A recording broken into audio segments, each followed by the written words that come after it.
ਸਤਿ ਸ਼੍ਰੀ ਅਕਾਲ ਜੀ, ਮੈਂ ਹਾਂ ਸਵਾਤੀ ਵੇਖ ਤੇ ਪੰਜਾਬ ਟੀਵੀ ਵੇਖ ਰਹੇ ਸਾਰੇ ਦਰਸ਼ਕਾਂ ਦਾ programme immi and education for you ਤੇ ਬਹੁਤ-ਬਹੁਤ ਸਵਾਗਤ ਕਰਦੀ ਹਾਂ ਤੇ ਉਮੀਦ ਕਰਦੀ ਹਾਂ ਕਿ ਹਮੇਸ਼ਾ ਦੀ ਤਰ੍ਹਾਂ ਤੁਸੀਂ ਸਾਰੇ ਫਸਟ ਕਲਾਸ ਤੇ ਠੀਕ-ਠਾਕ ਹੋਵੋਗੇ। ਜਿਵੇਂ ਕਿ ਇਮੀਗ੍ਰੇਸ਼ਨ ਪ੍ਰੋਗਰਾਮ ਦੇ ਵਿੱਚ ਅਸੀਂ ਗੱਲਾਂ ਕਰਾਂਗੇ ਬਾਂਸਲ ਇਮੀਗ੍ਰੇਸ਼ਨ ਤੋਂ ਅੱਜ ਦੇ ਸਪੈਸ਼ਲ ਟੌਪਿਕ ਕਿ ਕਿਵੇਂ ਅਸੀਂ ਸਿਕਿਉਰ ਕਰ ਸਕਦੇ ਹਾਂ ਸਟੇਟ ਨੋਮੀਨੇਸ਼ਨ ਵਾਸਤੇ, ਉਹ ਵੀ ਇਸ ਕਰੰਟ ਸਿਨੈਰੀਓ ਤੇ। पर इस दे नाल असी गलबात करांगे स्टूडेंट वीज़ा बारे भी अरुण बांसल जी दे नाल।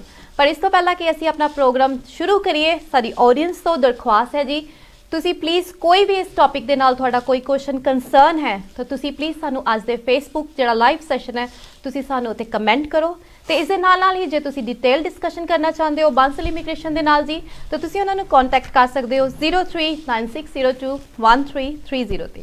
ਤੇ ਜੇ ਤੁਸੀਂ ਅਜੇ ਬਾਂਸਲ ਜੀ ਦੇ ਨਾਲ ਡਿਸਕਸ਼ਨ ਕਰਨਾ ਚਾਹੁੰਦੇ ਹੋ ਤੇ ਉਹਨਾਂ ਦਾ ਨੰਬਰ ਹੈ ਜੀ 0406660960। ਤੇ ਹੁਣ ਪ੍ਰੋਗਰਾਮ ਸ਼ੁਰੂ ਕਰਦੇ ਹਾਂ ਤੇ ਗੱਲਬਾਤ ਕਰਦੇ ਹਾਂ ਆਪਣੇ ਗੈਸਟ ਦੇ ਨਾਲ। ਪਰ ਸਭ ਤੋਂ ਪਹਿਲਾਂ ਜੀ ਆਇਆਂ ਆਖਦੇ ਹਾਂ। ਸਤਿ ਸ਼੍ਰੀ ਅਕਾਲ ਅਰੁਣ ਜੀ। ਸਤਿ ਸ਼੍ਰੀ ਅਕਾਲ ਸਾਡੇ ਪੰਜਾਬ ਟੀਵੀ ਦੇਖ ਰਹੇ ਸਾਰੇ ਦਰਸ਼ਕਾਂ ਦਾ। ਤੇ ਉਮੀਦ ਕਰਦੀ ਹਾਂ ਕਿ ਤੁਸੀਂ ਠੀਕ ਠਾਕ ਹੋਵੋਗੇ ਜੀ। ਹਾਂਜੀ ਹਾਂਜੀ, ਬਹੁਤ ਵਧੀਆ, ਕਿਰਪਾ ਮਾਲਕ ਦੀ ਜੀ। बहुत वधिया जी। सो असी गल स्टेट नोमीनेशन बारे भी करांगे, पर सब तो पहला क्योंकि जिहड़े सवाल ने साडे ऑडियंस वालों सानू साडे पंजाब टीवी जिहड़ा पंजाब फेसबुक आ उत्थे आउंदे ही रहिंदे आ। सो अज दा कंसर्न मेरा क्योंकि ऑडियंस वालों पूछे गए क्वेश्चन दे थ्रू ही कंसर्न है कि जिवें बजट रिलीज़ होया 2020 ते 2021 दा ਤੇ ਕਈ ਸਟੂਡੈਂਟਸ ਨੇ ਕਈਆਂ ਨੂੰ ਦੇਖੋ ਉਹਨਾਂ ਨੇ ਪ੍ਰਮੋਟ ਕੀਤਾ ਇਮੀਗ੍ਰੇਸ਼ਨ ਨੇ ਕਿ ਰੀਜਨਲ ਏਰੀਆ ਵਿੱਚ ਜੇ ਤੁਸੀਂ ਰਹੋਗੇ ਤਾਂ ਤੁਹਾਡੇ ਜਿਹੜੇ ਚਾਂਸਿਸ ਦੇ ਫਿਊਚਰ ਦੇ ਉਹ ਜ਼ਿਆਦਾ ਬ੍ਰਾਈਟ ਨੇ। ਤੇ ਕਈਆਂ ਨੂੰ ਜਿਹੜਾ ਆ ਉੱਥੇ ਰਹਿ ਕੇ ਰੀਜਨਲ ਏਰੀਆ ਦੇ ਵਿੱਚ ਜਿਵੇਂ ਜਿਨ੍ਹਾਂ ਨੇ ਪੜ੍ਹਾਈਆਂ ਪੂਰੀਆਂ ਕਰ ਲਈਆਂ ਨੇ ਤੇ ਆਪਣੀ ਪੀਆਰ ਦੇ ਪਰਪਸ ਵਾਸਤੇ ਉੱਥੇ ਮੂਵ ਹੋ ਗਿਆ। ਪਰ ਵਾਟ ਅਬਾਊਟ ਉਹ ਸਟੂਡੈਂਟਸ ਦਾ ਕਿ ਜਿਹੜੇ ਸਟਿਲ ਜਿਹੜੇ ਆ ਇਨ ਬਿਟਵੀਨ ਨੇ, ਜਿਨ੍ਹਾਂ ਨੂੰ ਇਹ ਨਹੀਂ ਪਤਾ ਕਿ ਉਹ ਕਿਹੜਾ ਕੋਰਸ ਲੈਣ ਤੇ ਉਹ ਕੀ ਕਰਨ ਕਿ ਉਹ ਵੀ ਜਿਹੜੇ ਨੇ ਆਪਣੇ ਆਪ ਨੂੰ ਪੀਆਰ ਦੇ ਪਾਥਵੇ ਵਿੱਚ ਪਾ ਸਕਣ ਜੀ। ਇਹ ਸਵਾਤੀ ਜੀ, ਇਹਦੇ ਵਾਸਤੇ ਤੁਹਾਨੂੰ ਕੀ ਕਰਨਾ ਚਾਹੀਦਾ ਜੀ? ਜਿਹੜੇ ਸਟੂਡੈਂਟ ਨੇ ਉਹ ਰੀਜਨਲ ਏਰੀਆ ਦੇ ਵਿੱਚ ਹੁਣ ਸਾਨੂੰ ਕਾਫੀ ਕੁਆਇਰੀਜ਼ ਆਉਂਦੀਆਂ ਨੇ ਕਿ ਵੀ ਅਸੀਂ ਕਿਹੜੇ ਰੀਜਨਲ ਏਰੀਆ ਵਿੱਚ ਜਾਈਏ ਜਾਂ ਕਿੱਥੇ ਕਿਹੜੇ ਕੋਰਸਿਸ ਹੈਗੇ ਨੇ। ਸਪੋਜ਼ ਕਿ ਵਿਕਟੋਰੀਆ ਦੇ ਵਿੱਚ ਰਹਿ ਰਹੇ ਹਾਂ ਅਸੀਂ, ਜਾਂ ਅਸੀਂ ਇਹ ਨਿਊ ਸਾਊਥ ਵੇਲ ਦੇ ਵਿੱਚ ਰਹਿ ਰਹੇ ਹਾਂ ਅਸੀਂ, ਜਾਂ ਇਹ ਵੈਸਟ ਆਸਟ੍ਰੇਲੀਆ, ਕਿੱਥੇ ਜਾਈਏ ਅਸੀਂ। ਤਾਂ ਜੇ ਬਹੁਤ ਲੰਬੀ ਲਿਸਟ ਹੈਗੀ ਆ। ਤੁਸੀਂ ਕਿਸੇ ਵੀ ਸਟੇਟ ਦੇ ਵਿੱਚ ਜਾ ਕੇ ਉੱਥੇ ਜਾ ਕੇ ਕੋਈ ਵੀ ਟ੍ਰੇਡ ਰੱਖੋ ਜਾਂ ਕੋਈ ਵੀ ਕੋਰਸ ਚੂਜ਼ ਕਰ ਸਕਦੇ ਹੋ। ਅੱਜ ਕੱਲ੍ਹ ਕਾਫੀ ਕਾਲਜਿਸ ਓਪਨ ਹੋ ਚੁੱਕੇ ਨੇ ਮੋਸਟਲੀ ਰੀਜਨਲ ਏਰੀਆ ਦੇ ਵਿੱਚ ਕਿਸੇ ਵੀ ਸਟੇਟ ਦੇ। ਤਾਂ ਜੇ ਮੈਂ ਸਟਾਰਟ ਕਰਾਂ ਸਭ ਤੋਂ ਪਹਿਲਾਂ ਵਿਕਟੋਰੀਆ ਤੋਂ ਲੈਣਾ ਕਿਉਂਕਿ ਬਹੁਤ ਵੱਡੀ ਮਾਰਕੀਟ ਹੈ ਵਿਕਟੋਰੀਆ ਦੀ। ਬਿਲਕੁਲ। ਵਿਕਟੋਰੀਆ ਦੇ ਜਿਹੜੇ ਮੋਸਟਲੀ ਕਾਲਜ ਨੇ ਉਹ ਜਿਲੋਂਗ ਦੇ ਵਿੱਚ ਤੇ ਸ਼ੈਪਟਨ ਦੇ ਵਿੱਚ ਹੈਗੇ ਨੇ। ਜਿਲੋਂਗ ਤੇ ਸ਼ੈਪਟਨ ਦੋਨੋਂ ਹੀ ਰੀਜਨਲ ਏਰੀਆ ਦੇ ਵਿੱਚ ਫਾਲ ਕਰਦੇ ਨੇ ਅੱਜ ਦੇ ਟਾਈਮ 'ਚ। ਹੁਣ ਜੇ ਆਪਾਂ ਲਈਏ ਜਿਲੋਂਗ ਦਾ ਫਾਇਦਾ ਕੀ ਹੈ, ਜਿਹੜਾ ਇਹ ਸਿਟੀ ਦੇ ਕੋਲੇ ਆ। ਸੈਕਿੰਡ ਜੀ ਉੱਥੇ ਕੁਕਰੀ ਆ ਚੁੱਕੀ ਹੈ, ਵੈਰੀਟਾਸ ਕਾਲਜ ਹੈਗਾ, ਉਹਨਾਂ ਦੀ ਕੁਕਰੀ ਆ ਚੁੱਕੀ ਹੈ ਉੱਥੇ ਤੇ ਉਸਦੀ ਫੀਸ 18,000 2 ਈਅਰ ਦੀ ਫੀਸ ਆ ਉੱਥੇ। ਠੀਕ ਹੈ ਜੀ। ਉਸ ਤੋਂ ਬਾਅਦ ਚੋਂ ਉੱਥੇ ਇੱਕ ਪੇਂਟਿੰਗ ਦਾ ਕਾਲਜ ਹੈਗਾ, ਸੈਂਟਰ ਆਫ ਐਕਸੀਲੈਂਸ, ਜਿਨ੍ਹਾਂ ਦੀ ਪੇਂਟਿੰਗ 96 ਵੀਕ ਦੀ ਹੈਗੀ ਆ। ਯਾਨੀ ਤੁਹਾਨੂੰ ਇਹ ਪੇਂਟਿੰਗ ਕਰਕੇ ਤੁਸੀਂ ਆਪਣੀ ਟੀਆਰ ਅਪਲਾਈ ਕਰ ਸਕਦੇ ਹੋ। ਤੇ ਜੇ ਆਪਾਂ ਐਸ ਕੰਪੇਅਰ ਜੇ ਦੂਜੇ ਪਾਸੇ ਜਾਈਏ ਆਪਾਂ ਸ਼ੈਪਟਨ ਦੇ ਵਿੱਚ ਜਿਹੜੇ ਬੱਚੇ ਕਹਿੰਦੇ ਅਸੀਂ ਆਟੋਮੋਟਿਵ ਕਰਨਾ ਚਾਹੁੰਦੇ ਹਾਂ ਤਾਂ ਮੋਸਟਲੀ ਤਿੰਨ ਹੀ ਮੇਨ ਪਪੂਲਰ ਕੋਰਸਿਸ ਨੇ, ਕੁਕਰੀ, ਆਟੋਮੋਟਿਵ ਤੇ ਪੇਂਟਿੰਗ। ਹੁਣ ਜਿਹੜੀ ਆਟੋਮੋਟਿਵ ਉਹ ਹੈਗੀ ਸ਼ੈਪਟਨ ਐਵਰੈਸਟ ਕਾਲਜ। ਜਿਹੜੀ ਐਵਰੈਸਟ ਕਾਲਜ ਹੈ ਜੀ ਉਹਨਾਂ ਦਾ ਇੱਕ ਬ੍ਰਾਂਚ ਉਹਨਾਂ ਦੀ ਇੱਕ ਬ੍ਰਾਂਚ ਹੈਗੀ ਆ ਜੀ ਇਹ ਥੋਮਸ ਟਾਊਨ ਦੇ ਵਿੱਚ। ਜੇ ਤੁਸੀਂ ਥੋਮਸ ਟਾਊਨ ਜੇ ਪਹਿਲਾਂ ਸਟੱਡੀ ਕਰ ਰਹੇ ਸੀ, ਤੁਸੀਂ ਲੋਕੇਸ਼ਨ ਚੇਂਜ ਕਰਨਾ ਤਾਂ ਤੁਸੀਂ ਲੋਕੇਸ਼ਨ ਚੇਂਜ ਕਰ ਸਕਦੇ ਹੋ ਸ਼ੈਪਟਨ ਦੇ ਵਿੱਚ, ਤਾਂ ਤੁਹਾਡਾ ਕੋਈ ਤੁਹਾਨੂੰ ਇਸ਼ੂ ਨਹੀਂ ਆਉਣਾ। ਤੇ ਉਹਨਾਂ ਦੀ ਫੀਸ ਵੀ $21,000 ਹੈ ਫॉर 2 ਇਅਰਸ ਤੇ ਬੜਾ ਚੰਗਾ ਇਹ ਲੈਵਲ 2 ਕਾਲਜ ਹੈਗਾ ਉਹ ਵੀ। ਠੀਕ ਹੈ ਜੀ। ਇਹ ਹੋ ਗਈ ਵਿਕਟੋਰੀਆ ਦੀ ਗੱਲ। ਜੇ ਹੁਣ ਨਾਲ ਦੇ ਲੱਗਦੇ ਜੇ ਅਸੀਂ ਨਿਊ ਸਾਊਥ ਵੇਲ ਵੱਲ ਵੀ ਹੁਣ ਆਪਾਂ ਚੱਲਦੇ ਇਹ ਵਿਕਟੋਰੀਆ ਦਾ ਗਵਾਂਢੀ ਨਿਊ ਸਾਊਥ ਵੇਲ। ਠੀਕ ਹੈ ਜੀ। ਹੁਣ ਨਿਊ ਸਾਊਥ ਵੇਲ ਦੇ ਵਿੱਚ ਕੀ ਆ ਜੀ, ਜੋ ਇਸ ਟਾਈਮ ਆਪਸ਼ਨਸ ਹੈਗੀ ਆ ਉਹ ਇੱਕ ਤਾਂ ਹੈਗੀ ਆਪਣੀ ਪੇਂਟਿੰਗ ਦੀ। ਪੇਂਟਿੰਗ ਉੱਥੇ ਹੈਗੇ ਪੀਚ ਕਾਲਜ, ਜਿਹੜਾ ਹੈਗਾ ਟਵੀਟ ਹੈਡਸ, ਇੱਕ ਰੀਜਨਲ ਏਰੀਆ ਜਿਹੜਾ ਗੋਲਡ ਕੋਸਟ ਦੇ ਲਾਗੇ ਪੈਂਦਾ, ਯਾਨੀ ਕਿ ਕੁਇਨਜ਼ਲੈਂਡ ਦੇ ਬਾਰਡਰ ਦੇ ਕੋਲੇ ਆ। ਪਰ ਉਹ ਆਂਦਾ ਰੀਜਨਲ ਏਰੀਆ ਨਿਊ ਸਾਊਥ ਵੇਲ ਦੇ ਵਿੱਚ ਆ। ਤੇ ਉਸਦੀ ਇੱਕ ਬ੍ਰਾਂਚ ਇਹ ਗੋਲਡ ਕੋਸਟ ਦੇ ਵਿੱਚ ਵੀ ਹੈਗੀ ਆ ਤੇ ਨਿਊ ਸਾਊਥ ਵੇਲ ਦੇ ਰੀਜਨਲ 'ਚ ਵੀ ਹੈਗੀ ਆ। ਤਾਂ ਤੁਹਾਨੂੰ ਬੱਚੇ ਨੂੰ ਫਾਇਦਾ ਹੋ ਜੂ। ਜੇ ਗੋਲਡ ਕੋਸਟ ਜੇ ਕੁਇਨਜ਼ਲੈਂਡ ਦੇ ਵਿੱਚ ਕਰਨਾ ਚਾਹੁੰਦਾ ਕਲੇਮ ਤਾਂ ਉੱਥੇ ਕਰ ਲੇਗਾ, ਜੇ ਉਹ ਨਿਊ ਸਾਊਥ ਕਰਨਾ ਚਾਹੁੰਦਾ ਨਿਊ ਸਾਊਥ ਕਰ ਸਕਦਾ ਕਿ। ਤਾਂ ਉਹਦੀ ਫੀਸ ਕੰਪੀਟੀਟਿਵ ਯਾਨੀ $24,000 ਅਪਰੋਕਸੀਮੇਟਲੀ ਫੀਸ ਹੈਗੀ ਉਹਦੀ ਫॉर 2 ਇਅਰਸ। ਠੀਕ ਹੈ ਜੀ। ਤੇ ਫਿਲਹਾਲ ਕੁਕਰੀ ਤੇ ਆਟੋਮੋਟਿਵ ਉੱਥੇ ਪ੍ਰਾਈਵੇਟ ਵੈਟ ਕਾਲਜ ਦੇ ਵਿੱਚ ਹਜੇ ਆਪਸ਼ਨ ਸਾਡੇ ਕੋਲ ਹੈ ਨਹੀਂ ਹਜੇ।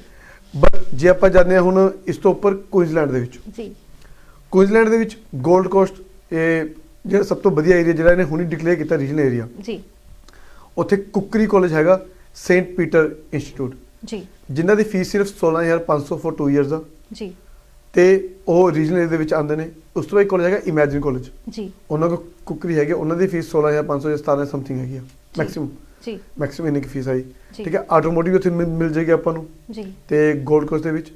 ਤੇ ਜੇ ਡਿਪਲੋਮਾ ਵਗੈਰਾ ਕਰਨਾ, ਡਿਪਲੋਮਾ ਬਿਜ਼ਨਸ ਜਾਂ ਕੋਈ ਵੀ ਇਸ ਤੋਂ ਇਲਾਵਾ ਕੋਈ ਵੀ ਕੋਰਸ ਕਰਨਾ ਟ੍ਰੇਡ ਕੋਰਸ ਤੋਂ ਇਲਾਵਾ, ਜੀ ਤਾਂ ਸਾਰੇ ਕਿਤੇ ਆਪਸ਼ਨ ਹੈਗੇ ਨੇ, ਚਾਹੇ ਨਿਊ ਸਾਊਥ ਵੇਲ ਹੋਵੇ, ਚਾਹੇ ਵਿਕਟੋਰੀਆ ਹੋਵੇ, ਚਾਹੇ ਕੁਇਨਜ਼ਲੈਂਡ ਹੋਵੇ, ਜੀ ਬਿਲਕੁਲ, ਠੀਕ ਹੈ ਜੀ। ਹੁਣ ਇਸ ਤੋਂ ਬਾਅਦ ਆ ਗਿਆ ਜੀ ਨਾਰਥਰਨ ਟੈਰੀਟਰੀ, ਜੀ ਠੀਕ ਹੈ। ਨਾਰਥਰਨ ਟੈਰੀਟਰੀ ਵਿੱਚ ਹੁਣ ਜਿਹੜਾ ਸਾਰਾ ਡਾਰਵਿਨ ਲੋਕੇਸ਼ਨ ਆ ਗਈ, ਕਾਫੀ ਜ਼ਿਆਦਾ ਸਟੂਡੈਂਟਸ ਨੇ ਕਹਿੰਦੇ ਅਸੀਂ ਡਾਰਵਿਨ ਜਾਣਾ ਚਾਹੁੰਦੇ ਹਾਂ ਤੇ ਸਾਨੂੰ ਕੋਈ ਟ੍ਰੇਡ ਕੋਰਸ ਸੁਜੈਸਟ ਕਰੋ, ਜੀ। ਡਾਰਵਿਨ ਦੇ ਵਿੱਚ BIC ਕਾਲਜ ਇੱਕ ਹੈਗਾ, ਨਵਾਂ ਕਾਲਜ ਆ, ਫੀਸ ਵੀ ਠੀਕ ਹੈ, ਫਲੈਕਸੀਬਲ ਨੇ ਕਲਾਸਿਸ ਦੇ ਲਈ, ਯਾਨੀ ਕਿ ਉਹਨਾਂ ਵੀਕਡੇ ਤੇ ਵੀਕਐਂਡ ਦੋਨੋਂ ਬੈਚ ਹੈਗੇ ਨੇ, ਤੇ $22,000 ਫੀਸ ਆ ਫॉर 2 ਇਅਰਸ, ਜੀ ਤੇ ਲੈਵਲ 2 ਕਾਲਜ ਚੰਗਾ ਕਾਲਜ ਆ, ਜੀ ਬਿਲਕੁਲ। ਤੇ ਉਹਨਾਂ ਦੀ ਬ੍ਰਾਂਚ ਸਿਡਨੀ ਵੀ ਹੈਗੀ ਆ। ਹੁਣ ਜਿਹੜੇ ਬੱਚੇ ਸਿਡਨੀ ਪੜ੍ਹ ਰਹੇ ਸੀਗੇ ਜਾਂ ਡਾਰਵਿਨ ਪੜ੍ਹ ਰਹੇ ਨੇ, ਜੋ ਮੂਵ ਕਰਨ ਚਾਹੁੰਦੇ ਤਾਂ ਕਰ ਸਕਦੇ ਨੇ। ਇਹ ਮੈਂ ਤਾਂ ਦੱਸ ਰਿਹਾ, ਜਦੋਂ ਤੁਸੀਂ ਕਿਸੇ ਇਹੋ ਜਿਹੇ ਕਾਲਜ ਵਿੱਚ ਪੜ੍ਹਦੇ ਹੋ ਜਿਹਦੀ ਬ੍ਰਾਂਚ ਅਲੱਗ ਸਟੇਟ ਦੇ ਵਿੱਚ ਹੈਗੀ ਆ, ਤਾਂ ਤੁਹਾਨੂੰ ਲੋਕੇਸ਼ਨ ਚੇਂਜ ਕਰਨੀ ਕੋਈ ਔਖਾ ਨਹੀਂ ਹੁੰਦਾ ਕਾਲਜ ਵਾਸਤੇ, ਜੀ। ਜੇ ਤੁਸੀਂ ਕਿਸੇ ਇਹੋ ਜਿਹੇ ਕਾਲਜ 'ਚ ਪੜ੍ਹ ਰਹੇ ਹੋ ਜਿਹਦੀ ਬ੍ਰਾਂਚ ਕਿਤੇ ਹੋਰ ਨਹੀਂ ਹੈਗੀ, ਤੇ ਕੱਲ੍ਹ ਨੂੰ ਤੁਹਾਨੂੰ ਮੂਵ ਕਰਨਾ, ਜੇ ਤੁਹਾਡੇ ਪ੍ਰਿੰਸੀਪਲ ਕੋਰਸ 6 ਮੰਥ ਨਹੀਂ ਪੂਰੇ ਹੋਏ, ਤਾਂ ਤੁਸੀਂ ਇਹ ਉੱਥੇ ਜਦੋਂ ਮੂਵ ਕਰਦੇ ਹੋ ਤਾਂ ਤੁਹਾਨੂੰ ਰਿਲੀਜ਼ ਮੰਗ ਸਕਦਾ ਕਾਲਜ, ਜੀ। ਮੇਰਾ ਵੈਸੇ ਇਹੀ ਸਵਾਲ ਸੀ, ਮੈਂ ਇਹੀ ਪੁੱਛਣਾ ਚਾਹੁੰਦੀ ਸੀ, ਕਿਉਂਕਿ ਕਈ ਸਟੂਡੈਂਟ ਦਾ ਕੰਸਰਨ ਇਹ ਹੁੰਦਾ ਕਿ ਜਿਹੜੀਆਂ ਬ੍ਰਾਂਚਿਸ ਹੁੰਦੀਆਂ, ਕਈ ਵਾਰੀ ਤੁਸੀਂ ਗੱਲ ਕੀਤੀ ਹੈ ਕਿ ਜੇ ਕਾਲਜ ਦੀ ਬ੍ਰਾਂਚ ਨਾ ਹੋਵੇ ਦੂਸਰੀ, ਤੇ ਕਾਲਜ ਦੇ ਜਿਹੜੇ ਸਟੂਡੈਂਟਸ ਹੁੰਦੇ ਉਹਨਾਂ ਨੂੰ ਕਾਫੀ ਡਿਫਿਕਲਟੀ ਜਿਹੜੀ ਆ ਫੇਸ ਕਰਨੀ ਪੈਂਦੀ, ਸਪੈਸ਼ਲੀ ਉਹ ਲੈ ਕੇ ਕਿ ਕਿਹੜੀ ਜਿਹੜੇ ਯੂਨਿਟਸ ਉਹਨਾਂ ਨੇ ਆਲਰੇਡੀ ਕੰਪਲੀਟ ਕਰ ਲਏ ਹੁੰਦੇ ਆ, ਤੇ ਉੱਥੇ ਜਾ ਕੇ ਜਿਹੜਾ ਆ ਉਹਨਾਂ ਨੂੰ ਉਹਦਾ ਕ੍ਰੈਡਿਟ ਨਹੀਂ ਮਿਲਦਾ। ਤੇ ਕੋਈ ਇਹੋ ਜਿਹੀ ਆਪਸ਼ਨ ਹੈਗੀ ਆ ਕਿ ਜੇ ਉਹਨਾਂ ਨੇ ਮੰਨ ਲਓ ਕਿ ਕੁਕਰੀ ਕੀਤੀ ਆ, ਉਹਨਾਂ ਨੂੰ ਜਿਹੜਾ ਕੋਰਸ ਜਿਹੜਾ ਆ ਮਤਲਬ ਵਿਕਟੋਰੀਆ ਦੇ ਵਿੱਚ ਸੁਟੇਬਲ ਨਹੀਂ ਲੱਗਿਆ, ਉਹ ਨਿਊ ਸਾਊਥ ਵੇਲ ਵਿੱਚ ਮੂਵ ਹੋਣਾ ਚਾਹੁੰਦੇ ਨੇ, ਤੇ ਉਹ ਸੋਚਦੇ ਨੇ ਕਿ ਕੋਰਸ ਜਿਹੜਾ ਆ ਅਸੀਂ ਸੇਮ ਰੱਖਦੇ ਆ, ਪਰ ਜਿਹੜਾ ਉਹਨਾਂ ਨੇ 6 ਮਹੀਨੇ ਜਿੱਦਾਂ ਤੁਸੀਂ ਕਿਹਾ ਕਿ ਮੰਨ ਲਓ ਕਿ 3 ਯੂਨਿਟ ਕੰਪਲੀਟ ਕਰ ਲਿਆ, ਤੇ ਅੱਗੋਂ ਜਿਹੜੀ ਸਟੱਡੀ ਆ ਉਹ ਕੰਟੀਨਿਊ ਕਰਨਾ ਚਾਹੁੰਦੇ ਆ ਪਰ ਨਿਊ ਸਾਊਥ ਵੇਲ ਵਿੱਚ, ਤੇ ਉਹਨਾਂ ਨੂੰ ਜਿਹੜਾ ਉਹ ਕ੍ਰੈਡਿਟ ਆ ਉਹ ਟ੍ਰਾਂਸਫਰ ਹੋਏਗਾ ਉੱਥੇ। ਇਹ ਹੁਣ ਜੇ ਸਵਾਤੀ ਜੀ ਇਹ ਚੀਜ਼ ਆ ਨਾ, ਇਹ ਤੁਹਾਡੇ ਤੇ ਤੁਹਾਡੇ ਏਜੰਟ ਦੇ ਉੱਤੇ ਡਿਪੈਂਡ। ਜੇ ਸਪੋਜ਼ ਕਰੋ ਹੁਣ ਕਈ ਕਾਲਜਿਸ ਇਹ ਮੈਲਬਨ ਤੇ ਸਾਊਥ ਆਸਟ੍ਰੇਲੀਆ ਵਿੱਚ ਇਹਨਾਂ ਦੇ ਹੈਗੇ ਨੇ ਕੈਂਪਸਿਸ, ਜੀ, ਪਰ ਕਈਆਂ ਸਿਡਨੀ ਦੇ ਵਿੱਚ ਨਹੀਂ ਹੈਗੇ, ਤਾਂ ਉਹਨਾਂ ਕਿਸੇ ਵਿੱਚ ਕੀ ਹੁੰਦਾ, ਤੁਸੀਂ ਇਹ ਟ੍ਰਾਂਸਕ੍ਰਿਪਟ ਲੈ ਸਕਦੇ ਹੋ ਆਪਣੇ ਕਾਲਜ ਤੋਂ, ਜੀ। ਟ੍ਰਾਂਸਕ੍ਰਿਪਟ ਲੈ ਕੇ ਤੁਸੀਂ ਕ੍ਰੈਡਿਟ ਟ੍ਰਾਂਸਫਰ ਅਪਲਾਈ ਕਰੋਗੇ ਜਿੱਥੇ ਵੀ ਤੁਸੀਂ ਕਾਲਜ ਜਾ ਰਹੇ ਹੋ ਉਸ ਕਾਲਜ ਦੇ ਵਿੱਚ। ਬਟ ਜਿਹੜੀ ਇਹ ਟ੍ਰਾਂਸਕ੍ਰਿਪਟ 3 ਯੂਨਿਟ ਵਾਲਾ ਗੱਲ ਹੈ, ਇਹ ਤੁਹਾਡੇ ਏਜੰਟ ਤੇ ਡਿਪੈਂਡ ਕਰਦਾ ਕਿ ਤੁਹਾਡੇ ਏਜੰਟ ਦੇ ਤੁਹਾਡੇ ਕਾਲਜ ਨਾਲ ਕਿਵੇਂ ਆ, ਕਿ ਵੀ ਕਈ ਕਾਲਜ ਮਨਾ ਕਰ ਦਿੰਦੇ ਨੇ ਕਿ ਤੁਹਾਨੂੰ ਰਿਲੀਜ਼ ਨਹੀਂ ਦੇਣਾ ਸੀ, ਕਿ ਤੁਸੀਂ 6 ਮੰਥ ਪੂਰਾ ਕਰੋ, ਜਾਂ ਤੁਹਾਨੂੰ ਤੁਹਾਡੇ ਗਰਾਊਂਡ ਕੰਪੈਸ਼ਨਲ ਗਰਾਊਂਡ ਨਹੀਂ ਲੱਗ ਰਿਹਾ, ਜੀ, ਤਾਂ ਇਹ ਸਾਰੀ ਚੀਜ਼ਾਂ ਮੈਟਰ ਕਰਦੀਆਂ ਉਹਦੇ ਵਿੱਚ, ਜੀ।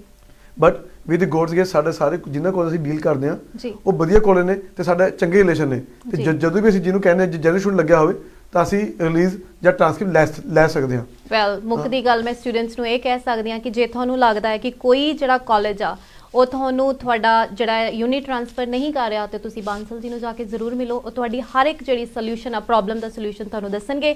ਤੇ ਜਿਵੇਂ ਉਹਨਾਂ ਨੇ ਕਿਹਾ ਆ ਕਿ ਇਹਨਾਂ ਦੇ ਨਾਲ ਜਿਹੜੇ ਇਹਨਾਂ ਦੇ ਟੱਚ ਦੇ ਵਿੱਚ ਜਿਹੜੇ ਵੀ ਕਾਲਜਿਸ ਨੇ ਤੇ ਉਹਨਾਂ ਦੇ ਰਿਲੇਸ਼ਨ ਕਾਫੀ ਵਧੀਆ ਨੇ, ਤੇ ਤੁਹਾਡੇ ਜਿਹੜੇ ਯੂਨਿਟਸ ਨੇ ਉਹ ਟ੍ਰਾਂਸਫਰ ਹੋ ਸਕਦੇ ਤੇ ਤੁਹਾਨੂੰ ਜਿਹੜਾ ਕ੍ਰੈਡਿਟ ਆ ਮਿਲ ਸਕਦਾ। ਬਿਲਕੁਲ ਜੀ, ਬਿਲਕੁਲ ਸਹੀ ਗੱਲ ਹੈ। ਤੇ ਹੁਣ ਸਵਾਤੀ ਜੀ ਆਪਾਂ ਕਰਦੇ ਹਾਂ ਗੱਲ ਇਸ ਤੋਂ ਬਾਅਦ ਇਹ ਵੈਸਟ ਆਸਟ੍ਰੇਲੀਆ ਦੀ, ਜੀ। ਹੁਣ ਜਿਹੜੀ ਵੈਸਟ ਆਸਟ੍ਰੇਲੀਆ ਉਹਦੇ ਵਿੱਚ ਕੁਕਰੀ ਵੀ ਹੈਗੀ ਆ, ਉੱਥੇ ਆਟੋਮੋਟਿਵ ਵੀ ਹੈਗੀ ਆ, ਜੀ, ਠੀਕ ਹੈ ਜੀ, ਤੇ ਬਾਕੀ ਕੰਸਟਰਕਸ਼ਨ ਦਾ ਕੋਰਸ ਵੀ ਹੈਗੇ ਨੇ। ਮੈਂ ਗੱਲ ਕਰਦਾ ਕੁਕਰੀ ਵਾਸਤੇ, ਉੱਥੇ ਹੈਗਾ ਕੀਸਟੋਨ KCBT ਕਾਲਜ, ਜੀ। ਉਹਨਾਂ ਦੀ ਬ੍ਰਾਂਚ ਇਹ ਮੈਂ ਕਾਲਜ ਤਾਂ ਕਹਿ ਰਿਹਾ, ਉਹਨਾਂ ਦੀ ਬ੍ਰਾਂਚ ਐਡਲੇਡ ਦੇ ਵਿੱਚ ਹੈਗੀ ਆ, ਜੀ। ਐਡਲੇਡ ਵੀ ਰੀਜਨਲ, ਵੈਸਟ ਆਸਟ੍ਰੇਲੀਆ ਵੀ ਰੀਜਨਲ, ਜੀ ਬਿਲਕੁਲ। ਸਪੋਜ਼ ਬੱਚਾ ਚਲਾ ਗਿਆ ਵੈਸਟ ਆਸਟ੍ਰੇਲੀਆ ਵਿੱਚ, ਉਸਨੇ 1 ਸਾਲ ਪੜ੍ਹਾਈ ਕੀਤੀ, ਕੰਮ ਨਹੀਂ ਮਿਲਿਆ, ਮਨ ਨਹੀਂ ਲੱਗਿਆ, XYZ ਰੀਜ਼ਨ ਹੋਇਆ ਉਸਦਾ, ਜੀ, ਤਾਂ ਕੱਲ੍ਹ ਨੂੰ ਸਾਊਥ ਆਸਟ੍ਰੇਲੀਆ ਮੂਵ ਕਰ ਸਕਦਾ ਉਹ, ਜੀ। ਤਾਂ ਸਿੰਪਲ ਲੋਕੇਸ਼ਨ ਚੇਂਜ ਕਰਨੀ ਆ ਕਾਲਜ ਨੇ, ਤੇ ਠੀਕ ਹੈ, ਠੀਕ ਹੈ ਜੀ, ਤੇ ਈਜ਼ੀ ਹੋ ਜਾਊ ਉਹਦੇ ਸਟੂਡੈਂਟ ਵਾਸਤੇ, ਬੱਚੇ ਦੀ ਫੀਸ ਖਰਾਬ ਨਹੀਂ ਹੋਏਗੀ ਜਿੰਨੇ ਬੱਚੇ ਨੇ ਫੀਸ ਪੇ ਕੀਤੀ ਆ। ਸੈਕਿੰਡ ਚੀਜ਼, ਉੱਥੇ 1-2 ਕਾਲਜ ਹੋ ਰਹੇ ਨੇ, PCBT ਹੈਗਾ, ATC ਹੈਗਾ ਕੁਕਰੀ ਵਾਸਤੇ, ਜੀ। ਜਿਹੜੀ KCBT ਦੀ ਫੀਸ ਹੈਗੀ ਆ ਉਹ 21,900 ਦੇ ਲਾਗੇ ਛਾਗੇ ਹੈਗੀ ਆ, ਜੀ, ਤੇ ਫॉर 2 ਇਅਰਸ, ਜੀ, ਤੇ $1,000 ਲੈ ਕੇ ਆਪਾਂ COE ਕਿਸੇ ਵੀ ਕਾਲਜ ਇਸ਼ੂ ਕਰਵਾ ਸਕਦੇ ਹਾਂ, ਚਾਹੇ ਉਹ ਸਾਊਥ ਆਸਟ੍ਰੇਲੀਆ, ਚਾਹੇ ਵਿਕਟੋਰੀਆ, ਚਾਹੇ ਕੁਇਨਜ਼ਲੈਂਡ, ਕਿਤੇ ਵੀ ਕਾਲਜ ਦੀ ਆ ਥਰੂਆਊਟ ਆਸਟ੍ਰੇਲੀਆ ਦੇ ਵਿੱਚ, ਚਾਹੇ ਤਸਮਾਨੀਆ, ਆਪਾਂ ਨੂੰ $1,000 COE ਕਰਵਾ ਸਕਦੇ ਹਾਂ। ਜੇ ਤੁਸੀਂ ਤੁਹਾਡੇ ਥਰੂ ਜਾਣ। ਹਾਂ, ਜੇ ਸਾਡੇ ਥਰੂ ਜਾਣ। ਜੇ ਤੁਹਾਨੂੰ ਕੋਲ ਪੈਸੇ ਨਹੀਂ ਹੈਗਾ $1000 ਵੀ ਜੀ, ਤਾਂ ਤੁਹਾਡੀ ਉਸ ਤੋਂ ਘੱਟ ਤੇ ਵੀ ਕਰਵਾ ਸਕਦੇ ਹਾਂ, ਬਟ ਇਹ ਸਿਰਫ ਐਕਸੈਪਸ਼ਨਲ ਕੇਸਾਂ ਦੇ ਵਿੱਚ ਹੀ ਕਰਦੇ ਹਾਂ ਅਸੀਂ, ਤਾਂ ਕਿਉਂਕਿ ਸਾਨੂੰ ਕੋਲ ਨੂੰ ਕਹਿਣਾ ਪੈਂਦਾ ਕਿ ਵੀ ਇਹ ਇਸ ਤੇ ਵੀ ਕਰ ਸਕਦੇ ਨੇ ਇਸ਼ੂ। ਜੀ ਬਿਲਕੁਲ ਜੀ। ਤਾਂ ਜਿਵੇਂ ਸਾਡੇ 500 ਵੀ ਸੀਓ ਕਰਵਾ ਸਕਦੇ ਹਾਂ ਅਸੀਂ ਇਸ਼ੂ, ਤਾਂ ਕੋਈ ਦਿੱਕਤ ਨਹੀਂ ਉਹਦੇ ਵਿੱਚ। ਇਟਸ ਸਟ੍ਰੇਂਜ, ਮੈਨੂੰ ਯਾਦ ਆ ਆਪਣਾ ਟਾਈਮ ਕਿ ਜਦੋਂ ਮੈਂ ਇੱਕ ਸਟੂਡੈਂਟ ਸੀ ਤੇ ਇਟਸ ਵੈਰੀ ਹਾਰਡ ਕਿ ਜਿਹੜੀ ਸੀਓਈ ਸੀ ਉਹ 1000 ਜਾਂ 500 ਤੇ ਨਹੀਂ ਮਿਲਦੀ ਸੀ, but it's good to know ਕਿ ਬਾਂਸਲ ਇਮੀਗ੍ਰੇਸ਼ਨ ਜੇ ਕੋਈ ਕਿਸੇ ਨੂੰ ਪ੍ਰੋਬਲਮ ਆ ਸੀਓਈ ਜਿਹੜੀ ਆ ਇਸ਼ੂ ਕਰਵਾਉਣ ਵਿੱਚ ਤੇ ਉਹ ਤੁਹਾਡੀ ਹਰ ਇੱਕ ਤਰ੍ਹਾਂ ਦੇ ਨਾਲ ਮਦਦ ਕਰ ਸਕਦੇ ਨੇ। ਸੋ ਇਟਸ ਰੀਅਲੀ ਇੱਕ ਗੁੱਡ ਪਲਾਨ ਆ, ਸਟੂਡੈਂਟਸ ਵਾਸਤੇ ਵੀ ਆਸਾਨੀ ਹੁੰਦੀ ਆ ਇੰਨੇ ਜਿਹੜੇ 1000 ਸਪੈਂਡ ਕਰਕੇ ਆਪਣੀ ਸੀਓਈ ਲੈਣੀ। ਇਟਸ ਸੀਰੀਅਸਲੀ ਗੁੱਡ ਜੀ। ਇਸ ਤੋਂ ਬਾਅਦ ਵੈਸਟ ਆਸਟ੍ਰੇਲੀਆ ਤੋਂ ਬਾਅਦ ਆ ਗਿਆ ਸਾਊਥ ਆਸਟ੍ਰੇਲੀਆ। ਜੀ, ਸਾਊਥ ਆਸਟ੍ਰੇਲੀਆ ਦੇ ਵਿੱਚ ਸਾਡੀ ਬ੍ਰਾਂਚ ਵੀ ਹੈਗੀ ਆ। ਸਾਡੀ ਬਾਂਸਲ ਵਿੱਚ ਸਾਡੇ ਇਸ ਟਾਈਮ 3 ਬ੍ਰਾਂਚ ਨੇ, ਮੈਲਬਨ ਦੇ ਵਿੱਚ, ਇੱਕ ਐਡਲੇਡ ਦੇ ਵਿੱਚ, ਇੱਕ ਇੰਡੀਆ ਦੇ ਵਿੱਚ। ਠੀਕ ਹੈ ਜੀ।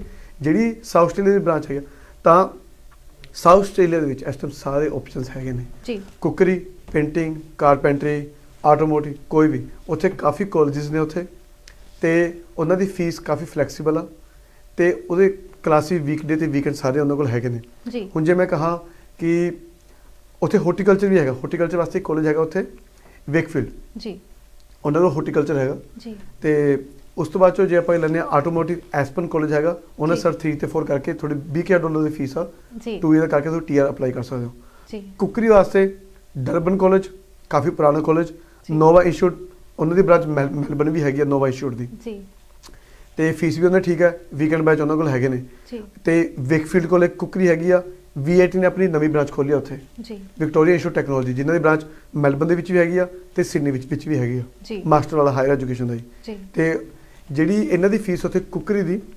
$16,000 ਤੋਂ 16,000 ਸਮਥਿੰਗ ਆ VIT ਦੀ ਫੀਸ 3 ਤੇ 4 ਦੀ, ਤੇ ਬਾਕੀ ਦੀ 25,000 ਤੱਕ ਫੀਸ ਹੈਗੀ ਆ ਅਲੱਗ-ਅਲੱਗ ਕਾਲਜ ਦੀ, ਤੇ ਸਾਰੇ ਉਹੀ ਸੇਮ ਥਿੰਗ $1000 ਸੀ ਆਪਾਂ ਨੂੰ ਮਿਲ ਸਕਦੇ ਕਿਸੇ ਵੀ ਕਾਲਜ ਦੀ ਜੀ।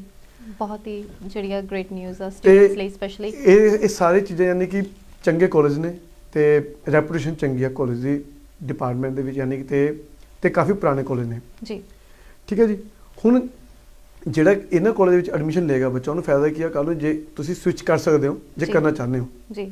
ਜੇ ਤੁਸੀਂ ਤੁਹਾਡੀ ਕੋਈ ਸੀਓ ਨਹੀਂ ਇਸ਼ੂ ਹੋ ਰਹੀ, ਤੁਹਾਨੂੰ ਕੋਈ ਸੀਓ ਦੇ ਵਿੱਚ ਕੋਈ ਦਿੱਕਤ ਆ ਰਹੀ ਆ, ਜਾਂ ਤੁਹਾਡਾ ਕਾਲਜ ਕੋਈ ਸੀਓ ਇਸ਼ੂ ਨਹੀਂ ਕਰ ਪਾ ਰਿਹਾ ਜੀ, ਜਾਂ ਤੁਹਾਨੂੰ ਰਿਲੀਜ਼ ਨਹੀਂ ਮਿਲ ਪਾ ਰਿਹਾ, ਤੁਸੀਂ ਇੱਕ ਵਾਰ ਸਾਨੂੰ ਕੰਟੈਕਟ ਕਰੋ, we will definitely help you to get a release, ਜਾਂ ਤੁਹਾਡੀ ਇਹ ਨਵੀਂ ਸੀਓ ਇਸ਼ੂ ਕਰਵਾਉਣ ਦੇ ਵਿੱਚ ਪੁਰਾਣੇ ਕੋਲ ਨਾਲ ਗੱਲ ਕਰਕੇ ਜੀ, ਤਾਂ ਤੁਹਾਨੂੰ ਕੋਈ ਦਿੱਕਤ ਨਹੀਂ ਇਸ ਚੀਜ਼ ਦੇ ਵਿੱਚ ਕਿਸੇ ਵੀ ਤਰੀਕੇ ਦੀ ਆਣੀ ਐਜੂਕੇਸ਼ਨ ਦੇ ਵਿੱਚ, ਤਾਂ ਮੈਂ ਤੁਹਾਡੀ ਪੂਰੀ ਤਰੀਕੇ ਨਾਲ ਹੈਲਪ ਕਰੂੰਗਾ, ਇਸੇ ਕੋਈ ਦਿੱਕਤ ਨਹੀਂ ਜੀ। ਆਈ ਥਿੰਕ ਕਿਉਂਕਿ ਅਰੁਣ ਜੀ ਤੁਸੀਂ ਬਹੁਤ ਹੀ ਇਲੈਬੋਰੇਟਲੀ ਜਿਹੜਾ ਆ ਐਕਸਪਲੇਨ ਕੀਤਾ ਆ ਕਿ ਕਿਹੜੀ ਸਟੇਟ ਦੇ ਵਿੱਚ ਕਿਹੜੇ ਕਾਲਜ, ਕਿਹੜੇ ਕੋਰਸ ਤੇ ਉਹਨਾਂ ਦਾ ਫੀਸ ਸਟਰਕਚਰ ਕੀ ਹੈ ਸਪੈਸ਼ਲੀ। ਆਈ ਥਿੰਕ ਬਹੁਤ ਹੀ ਵਧੀਆ ਤਰੀਕੇ ਨਾਲ ਜਿਹੜਾ ਤੁਸੀਂ ਸਾਡੀ ਆਡੀਅנס ਨੂੰ ਦੱਸਿਆ। ਪਰ ਇੱਕ ਕੁਐਸਚਨ ਜਿਹੜਾ ਮੇਰੇ ਮਨ ਵਿੱਚ ਹਜੇ ਹੋਰ ਵੀ ਆ ਕਿ ਜਦੋਂ ਆਪਾਂ ਇਹਨਾਂ ਕੋਰਸਿਸ ਨੂੰ, ਜਿੱਦਾਂ ਮੈਂ ਦੱਸਿਆ ਪਹਿਲਾਂ ਤੇ ਗੱਲ ਕੀਤੀ ਸੀ ਯੂਨਿਟ ਟ੍ਰਾਂਸਫਰ ਦੀ, ਕਿ ਤੁਸੀਂ ਕਿਹਾ ਸੀ ਕ੍ਰੈਡਿਟ ਜਿਹੜਾ ਆ ਤੁਹਾਡੇ ਥਰੂ ਜਾਈਏ ਤੇ ਹਾਂ ਡੈਫੀਨਿਟਲੀ ਮਿਲੂਗਾ, ਬਟ ਦੂਜੀ ਗੱਲ ਆ ਕਿ ਜਿਹੜਾ ਸਟੂਡੈਂਟ ਆ ਉਹਨੂੰ ਆਇਲਸ ਜਿਹੜੀ ਰਿਕੁਆਇਰਮੈਂਟ ਆ ਉਹ ਦੁਬਾਰਾ ਹੋਊਗੀ, ਜਾਂ ਆਇਲਸ ਕਿਵੇਂ ਉਹ ਕਿੱਦਾਂ ਮੈਨੇਜ ਕਰੂਗਾ? ਇਹ ਮੈਨੂੰ ਇੱਕ ਚੀਜ਼ ਦੱਸਦਾ, ਹੁਣ ਕੋਈ ਵੀ ਜੇ ਤੁਸੀਂ ਤੁਹਾਡੇ ਕੋਲ ਸਟੂਡੈਂਟ ਵੀਜ਼ਾ ਪਿਆ ਹੈਗਾ, ਤੁਹਾਡੇ ਕੋਲ ਆਇਲਸ ਜਾਂ ਫੰਡਸ ਨਹੀਂ ਹੈਗੇ ਜੀ, ਤਾਂ ਤੁਹਾਨੂੰ ਪਲੇਸਮੈਂਟ ਟੈਸਟ ਲੈ ਕੇ ਕਾਲਜ ਐਡਮਿਸ਼ਨ ਦੇ ਸਕਦਾ ਜੀ। ਬਟ ਜੇ ਤੁਸੀਂ ਕਿਸੇ ਵੀ ਟ੍ਰੇਡ ਕੋਰਸ ਦੇ ਵਿੱਚ ਤੁਹਾਡੇ ਕੋਲ ਇਹ ਵੀਜ਼ਾ ਨਹੀਂ ਹੈਗਾ, ਤੁਸੀਂ ਵੀਜ਼ਾ ਪਾਉਣਾ ਚਾਹੁੰਦੇ ਹੋ, ਤਾਂ ਅਸੀਂ ਤੁਹਾਡੀ ਐਡਮਿਸ਼ਨ ਕਰਵਾ ਕੇ ਬਿਨਾਂ ਆਇਲਸ ਤੇ ਬਿਨਾਂ ਫੰਡ ਲੈਵਲ 1 ਕਾਲਜ ਦੇ ਵਿੱਚ ਤੁਹਾਡੀ ਐਡਮਿਸ਼ਨ ਕਰਵਾਵਾਂਗੇ, ਜਿਹਦੇ ਵਿੱਚ ਤੁਹਾਨੂੰ ਫੰਡਸ ਤੇ ਆਇਲਸ ਦੀ ਰਿਕੁਆਇਰਮੈਂਟ ਨਹੀਂ ਹੋਏਗੀ, ਤੇ ਤੁਸੀਂ ਆਪਣਾ ਬਿਨਾਂ ਫੰਡ ਤੇ ਬਿਨਾਂ ਆਇਲਸ ਤੋਂ ਵੀਜ਼ਾ ਸਿਕਿਉਰ ਕਰ ਸਕਦੇ ਹੋ ਜੀ। ਬਿਲਕੁਲ ਜੀ ਜੀ, ਥੈਂਕ ਯੂ। ਤੇ ਇਸ ਤੋਂ ਬਾਅਦ ਇੱਕ ਸਟੇਟ ਮੈਂ ਭੁੱਲ ਗਿਆ, ਤਸਮਾਨੀਆ ਜੀ। ਡੈਫੀਨਿਟਲੀ ਹੁਣ ਤਸਮਾਨੀਆ ਦੇ ਵਿੱਚ ਹੈਗਾ ਜੀ VTI ਕਾਲਜ। ਇਹ VTI ਕਾਲਜ ਕੋਲ ਸਰਟੀਫਿਕੇਟ 3 ਤੇ 4 ਹੈਗਾ ਉਹਨਾਂ ਕੋਲੇ ਆਟੋਮੋਟਿਵ ਦਾ ਜੀ, ਤੇ ਉੱਥੇ CAC ਕਾਲਜ ਇੱਕ ਹੈਗਾ, ਉਹਨਾਂ ਕੋਲੇ ਕੁਝ ਕੋਰਸਿਸ ਨੇ, RGIT ਹੈਗਾ, ਕੁਕਰੀ ਉਹਨਾਂ ਕੋਲ ਹੈਗਾ ਜੀ। VTI ਦਾ, CAC ਤੇ RGIT ਦਾ ਫਾਇਦਾ ਕੀ ਆ, ਇਹਨਾਂ ਤਿੰਨਾਂ ਦੀ ਬ੍ਰਾਂਚਿਸ ਮੈਲਬਨ ਦੇ ਵਿੱਚ ਹੈਗੀਆਂ ਨੇ ਜੀ, ਤਾਂ ਤੁਹਾਨੂੰ ਕੋਈ ਦਿੱਕਤ ਨਹੀਂ ਆਣੀ। ਜੇ ਤੁਸੀਂ ਕੱਲ੍ਹ ਨੂੰ ਜੇ ਸਪੋਜ਼ ਜੇ VTI ਵਿੱਚ ਬੱਚਾ ਕੋਈ ਆਟੋਮੋਟਿਵ ਕਰ ਰਿਹਾ ਤੇ ਉਹ ਬੱਚਾ ਕਹਿੰਦਾ ਸਰ ਮੈਂ ਤਸਮਾਨੀਆ ਮੂਵ ਹੋਣਾ, ਕੋਈ ਰੀਜਨਲ ਕਾਫੀ ਪਪੂਲਰ ਹੋ ਰਿਹਾ ਤੇ ਕੱਲ੍ਹ ਨੂੰ ਮੈਨੂੰ ਬੈਨੀਫਿਟ ਮਿਲ ਜਾਏ 5 ਪੁਆਇੰਟ ਦਾ, ਤਾਂ ਉਸ ਕੇਸ ਦੇ ਵਿੱਚ ਉਹ ਸਵਿਚ ਕਰ ਸਕਦਾ ਉੱਥੇ ਜੀ, ਤੇ ਉਹਦੀ ਲੋਕੇਸ਼ਨ ਚੇਂਜ ਕਰ ਸਕਦੇ ਨੇ, ਤੇ ਚੰਗੇ ਕਾਲਜ ਨੇ, ਤੇ ਫੀਸ ਵੀ ਬੜੀ ਘੱਟ, 16,000 ਸਮਝੀ 17,000 ਫੀਸ ਆ for 2 years the, very reasonable. ਹਾਂ, ਰੀਜ਼ਨੇਬਲ ਫੀਸ ਆ, ਤੇ ਮੰਥਲੀ ਇੰਸਟਾਲਮੈਂਟ ਨੇ ਇਹਨਾਂ ਦੀ $700-800 ਲੱਗ ਛੱਗੇ ਪੈਂਦੀ ਹੈ ਜੀ। ਇਹ ਤੇ ਹੋਰ ਵੀ ਆਸਾਨ ਆ ਸਟੂਡੈਂਟ ਵਾਸਤੇ। ਤੇ ਹੋਬਾਰਟ ਦੇ ਵਿੱਚ ਹੈਗਾ, ਜਿੱਥੇ ਕੰਮ ਵੀ ਥੋੜਾ ਮਿਲ ਜਾਂਦਾ ਐਸ ਕੰਪੇਅਰ ਟੂ ਬਾਕੀ ਜਗ੍ਹਾ, ਜੋ ਮੈਨੂੰ ਸਟੂਡੈਂਟ ਤੋਂ ਸੁਣਿਆ ਮੈਨੇ ਜੀ। ਬਿਲਕੁਲ ਜੀ, ਤੇ ਕੁਆਇਟ ਗੁੱਡ ਹੈ, ਯਾਨੀ ਕਿ ਰੀਜਨਲ ਚ ਕਾਫੀ ਆਪਸ਼ਨ ਹੈਗੀਆਂ ਨੇ ਜੀ। ਇਹ ਨਾ ਸਮਝੋ ਕਿ ਵੀ ਅਸੀਂ ਜੀ ਸਾਡੇ ਕੋਈ ਆਪਸ਼ਨ ਨਹੀਂ ਹੈਗੀ ਜਾਂ ਕਾਲਜ ਨਹੀਂ ਹੈਗੇ ਜੀ, ਬਟ ਇਹੀ ਗੱਲ ਹੈ ਕਿ ਥੋੜਾ ਚੰਗਾ ਏਜੰਟ ਜਾਂ ਜਿਹਨੂੰ ਪਤਾ ਹੋਵੇ ਕਿਹੜੇ ਕਿਹੜੇ ਕਾਲਜ ਹੈਗੇ ਨੇ ਤੇ ਕੀ ਉਹਨਾਂ ਦਾ ਸਟਰਕਚਰ ਆ ਤੇ ਕੀ ਰਿਕੁਆਇਰਮੈਂਟਸ ਨੇ ਜੀ ਉਹ ਵੀ ਤੁਹਾਡੀ ਐਡਮਿਸ਼ਨ ਇਹਦੇ ਵਿੱਚ ਕਰਵਾ ਸਕਦਾ ਜੀ। ਬਿਲਕੁਲ ਜਿਹੜੀ ਮੈਂ ਤੁਹਾਨੂੰ ਸਾਰਾ ਦੱਸਿਆ ਇਹ ਪ੍ਰਿਪੇਅਰ ਨਹੀਂ ਕੀਤਾ ਸੀ ਮੈਨੂੰ ਵੈਸੇ ਮੈਂ ਟਿਪਸ ਤੇ ਇੰਨਾ ਸੀਗਾ ਕਿ ਮੈਂ ਚਲੋ ਮੈਨੂੰ ਪਤਾ ਸੀ ਇਹਨਾਂ ਨੂੰ ਨਹੀਂ ਬਹੁਤ ਹੀ ਬਖੂਬੀ ਦੇ ਨਾਲ ਤੁਸੀਂ ਐਕਸਪਲੇਨ ਕੀਤਾ ਇਵਨ ਕਿ ਜਿਹੜੀਆਂ ਚੀਜ਼ਾਂ ਦਾ ਮੈਨੂੰ ਵੀ ਨਹੀਂ ਪਤਾ ਸੀ ਹੁਣ ਮੇਰੇ ਦਿਮਾਗ ਤੇ ਹੋ ਗਿਆ। ਜੇ ਕੋਈ ਇਨ ਕੇਸ ਮੈਨੂੰ ਕੋਈ ਪੁੱਛੇ ਤਾਂ ਆਈ ਥਿੰਕ ਮੈਂ ਵੀ ਉਹਨਾਂ ਨੂੰ ਦੱਸ ਸਕਦੀ ਹਾਂ ਕਿ ਹਾਂਜੀ ਆਹ ਸਟੇਟ ਆ ਕੋਰਸ ਆ ਤੁਸੀਂ ਇਦਾਂ ਕਰੋ। ਤੁਹਾਡੇ ਨਾਲ ਰਹਿ ਕੇ ਮੈਨੂੰ ਲੱਗਦਾ ਥੋੜੀ ਜੀ ਮੈਂ ਵੀ ਜਿਹੜਾ ਐਕਸਪਰਟ ਤੇ ਨਹੀਂ ਮਤਲਬ ਥੋੜੀ ਜੀ ਮੈਂ ਵੀ ਸਿੱਖਦੀ ਜਾ ਰਹੀ ਹਾਂ। ਤੇ ਜੀ ਜੇ ਕੋਈ ਹੋਰ ਇਨਫੋਰਮੇਸ਼ਨ ਸਟੂਡੈਂਟ ਲਈ ਤੁਸੀਂ ਜੇ ਸਾਂਝੀ ਕਰਨਾ ਚਾਹੋ ਤੇ ਹਾਂਜੀ ਤੁਸੀਂ ਕਰ ਸਕਦੇ ਹੋ ਜੀ। ਬਸ ਮੈਂ ਤਾਂ ਸਟੂਡੈਂਟ ਇੱਕ ਚੀਜ਼ ਕਹਾਂਗਾ ਜਦੋਂ ਵੀ ਤੁਹਾਨੂੰ ਆਪਣਾ ਏਜੰਟ ਚੂਜ਼ ਕਰਨਾ ਉਹਦੀ ਗੱਲਾਂ ਦੇ ਵਿੱਚ ਆ ਕੇ ਚੂਜ਼ ਕਰਨਾ ਤਾਂ ਉਸ ਦੇਖੋ ਕਿ ਉਹਦੇ ਕਿੰਨੇ ਸਕਸੈਸ ਸਟੋਰੀ ਉਹਦੀ ਹੈਗੀਆਂ ਨੇ ਤੇ ਕਿੰਨੇ ਲੋਕਾਂ ਦੇ ਕੰਮ ਉਹਨੇ ਕਰਵਾਏ ਨੇ ਤੇ ਉਹਦਾ ਚੈੱਕ ਕਰਨਾ ਕਿ ਕੁਆਲੀਫਾਈਡ ਹੈ ਕਿ ਨਹੀਂ ਹੈਗਾ ਜੀ। ਇਹ ਸਾਈਜ਼ ਦੇ ਧਿਆਨ ਦੇ ਵਿੱਚ ਰੱਖ ਕੇ ਤਾਂ ਤੁਸੀਂ ਉਹਨੂੰ ਚੂਜ਼ ਕਰਨਾ। ਬਸ ਮੇਰੇ ਬਾਕੀ ਜੇ ਕਿਸੇ ਨੂੰ ਕੋਈ ਵੀ ਦਿੱਕਤ ਹੋਵੇ ਐਜੂਕੇਸ਼ਨ ਰਿਲੇਟਡ ਜਦੋਂ ਮਰਜ਼ੀ ਮੈਨੂੰ ਫੋਨ ਕਰੋ 0432 127 302 ਜੀ। ਬਿਲਕੁਲ ਜੀ ਤੇ ਬਹੁਤ ਧੰਨਵਾਦ ਤੁਹਾਡਾ ਅਰੁਣ ਜੀ ਸਾਰੀ ਜਿਹੜੀ ਇਨਫੋਰਮੇਸ਼ਨ ਆ ਸਪੈਸ਼ਲੀ ਸਟੂਡੈਂਟਸ ਨੂੰ ਇਹ ਜਿਹੜੀ ਆ ਪ੍ਰੋਵਾਈਡ ਕਰਨ ਵਾਸਤੇ। ਪਰ ਕਿਉਂ ਨਾ ਇੱਕ ਛੋਟੀ ਜੀ ਬ੍ਰੇਕ ਲਈ ਜਾਵੇ ਤੇ ਬ੍ਰੇਕ ਤੋਂ ਬਾਅਦ ਦੁਬਾਰਾ ਮੁੜ ਕੇ ਆਉਂਦੇ ਆ ਪਰ ਇਸ ਤੋਂ ਬਾਅਦ ਅਸੀਂ ਗੱਲਬਾਤ ਕਰਾਂਗੇ ਅਜੇ ਬਾਂਸਲ ਜੀ ਦੇ ਨਾਲ ਸਟੇਟ ਨੋਮੀਨੇਸ਼ਨ ਤੇ। ਜੁੜੇ ਰਹੋ ਸਾਡੇ ਨਾਲ ਤੇ ਮਿਲਦੇ ਆ ਇੱਕ ਛੋਟੀ ਜੀ ਬ੍ਰੇਕ ਤੋਂ ਬਾਅਦ। ਧੰਨਵਾਦ ਜੀ।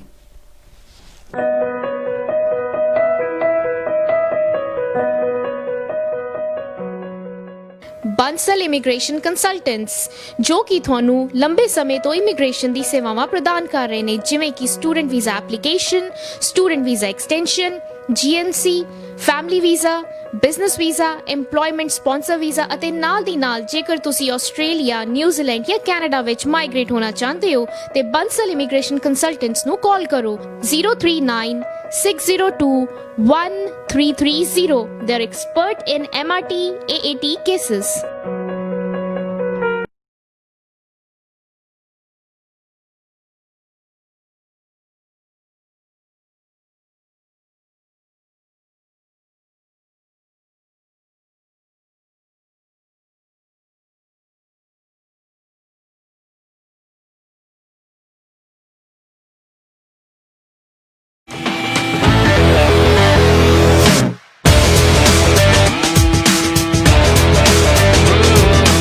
ਸਤਿ ਸ਼੍ਰੀ ਅਕਾਲ ਜੀ, ਮੈਂ ਨਵਜੋਤ ਮੱਲੀ ਸਟਾਰ ਮੋਟਰ ਵਰਕਸ ਤੋਂ। ਜਿਵੇਂ ਕਿ ਤੁਹਾਨੂੰ ਸਾਰਿਆਂ ਨੂੰ ਪਤਾ ਹੈ ਪਿਛਲੇ 5 ਸਾਲ ਤੋਂ ਪੈਕਰਮ ਦੇ ਵਿੱਚ ਵਰਕਸ਼ਾਪ ਰਨ ਕਰ ਰਹੇ ਹਾਂ।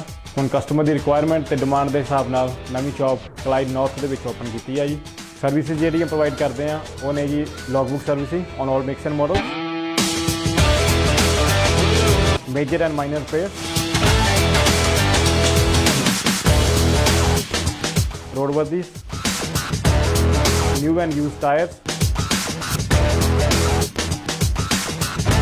wheel alignments, new and used batteries। ਇਸ ਤੋਂ ਇਲਾਵਾ ਕਰਟੇਸੀ ਕਾਰ ਵੀ ਅਵੇਲੇਬਲ ਹੈ ਜੀ। ਅਸੀਂ ਇੱਥੇ ਪੈਨਰਾਈਟ ਦਾ ਆਇਲ ਯੂਜ਼ ਕਰਦੇ ਹਾਂ ਤੇ ਰਾਈਕੋ ਦੇ ਫਿਲਟਰ ਤਾਂ ਜੋ ਤੁਹਾਡੀ ਜਿਹੜੀ ਵਾਰੰਟੀ ਆ ਨਿਊ ਕਾਰ ਵਾਰੰਟੀ ਵਾਈਡ ਨਾ ਹੋਵੇ। ਸਾਡਾ ਪੈਕਰਮ ਦਾ ਐਡਰੈਸ ਹੈ ਜੀ factory 4 number 6 Hogan Fort. Phone number ਹੈ ਜੀ 59411602। ਕਲਾਈਡ ਦਾ ਐਡਰੈਸ ਹੈ ਜੀ number 2 Silverata Court. Phone number ਹੈ ਜੀ 0423479322। ਸਾਨੂੰ ਇੱਕ ਵਾਰੀ ਸੇਵਾ ਦਾ ਮੌਕਾ ਜ਼ਰੂਰ ਦਿਓ। ਅਸੀਂ ਆਸ ਕਰਦੇ ਹਾਂ ਅਸੀਂ ਤੁਹਾਨੂੰ best service in town provide ਕਰਾਂਗੇ। ਧੰਨਵਾਦ ਜੀ।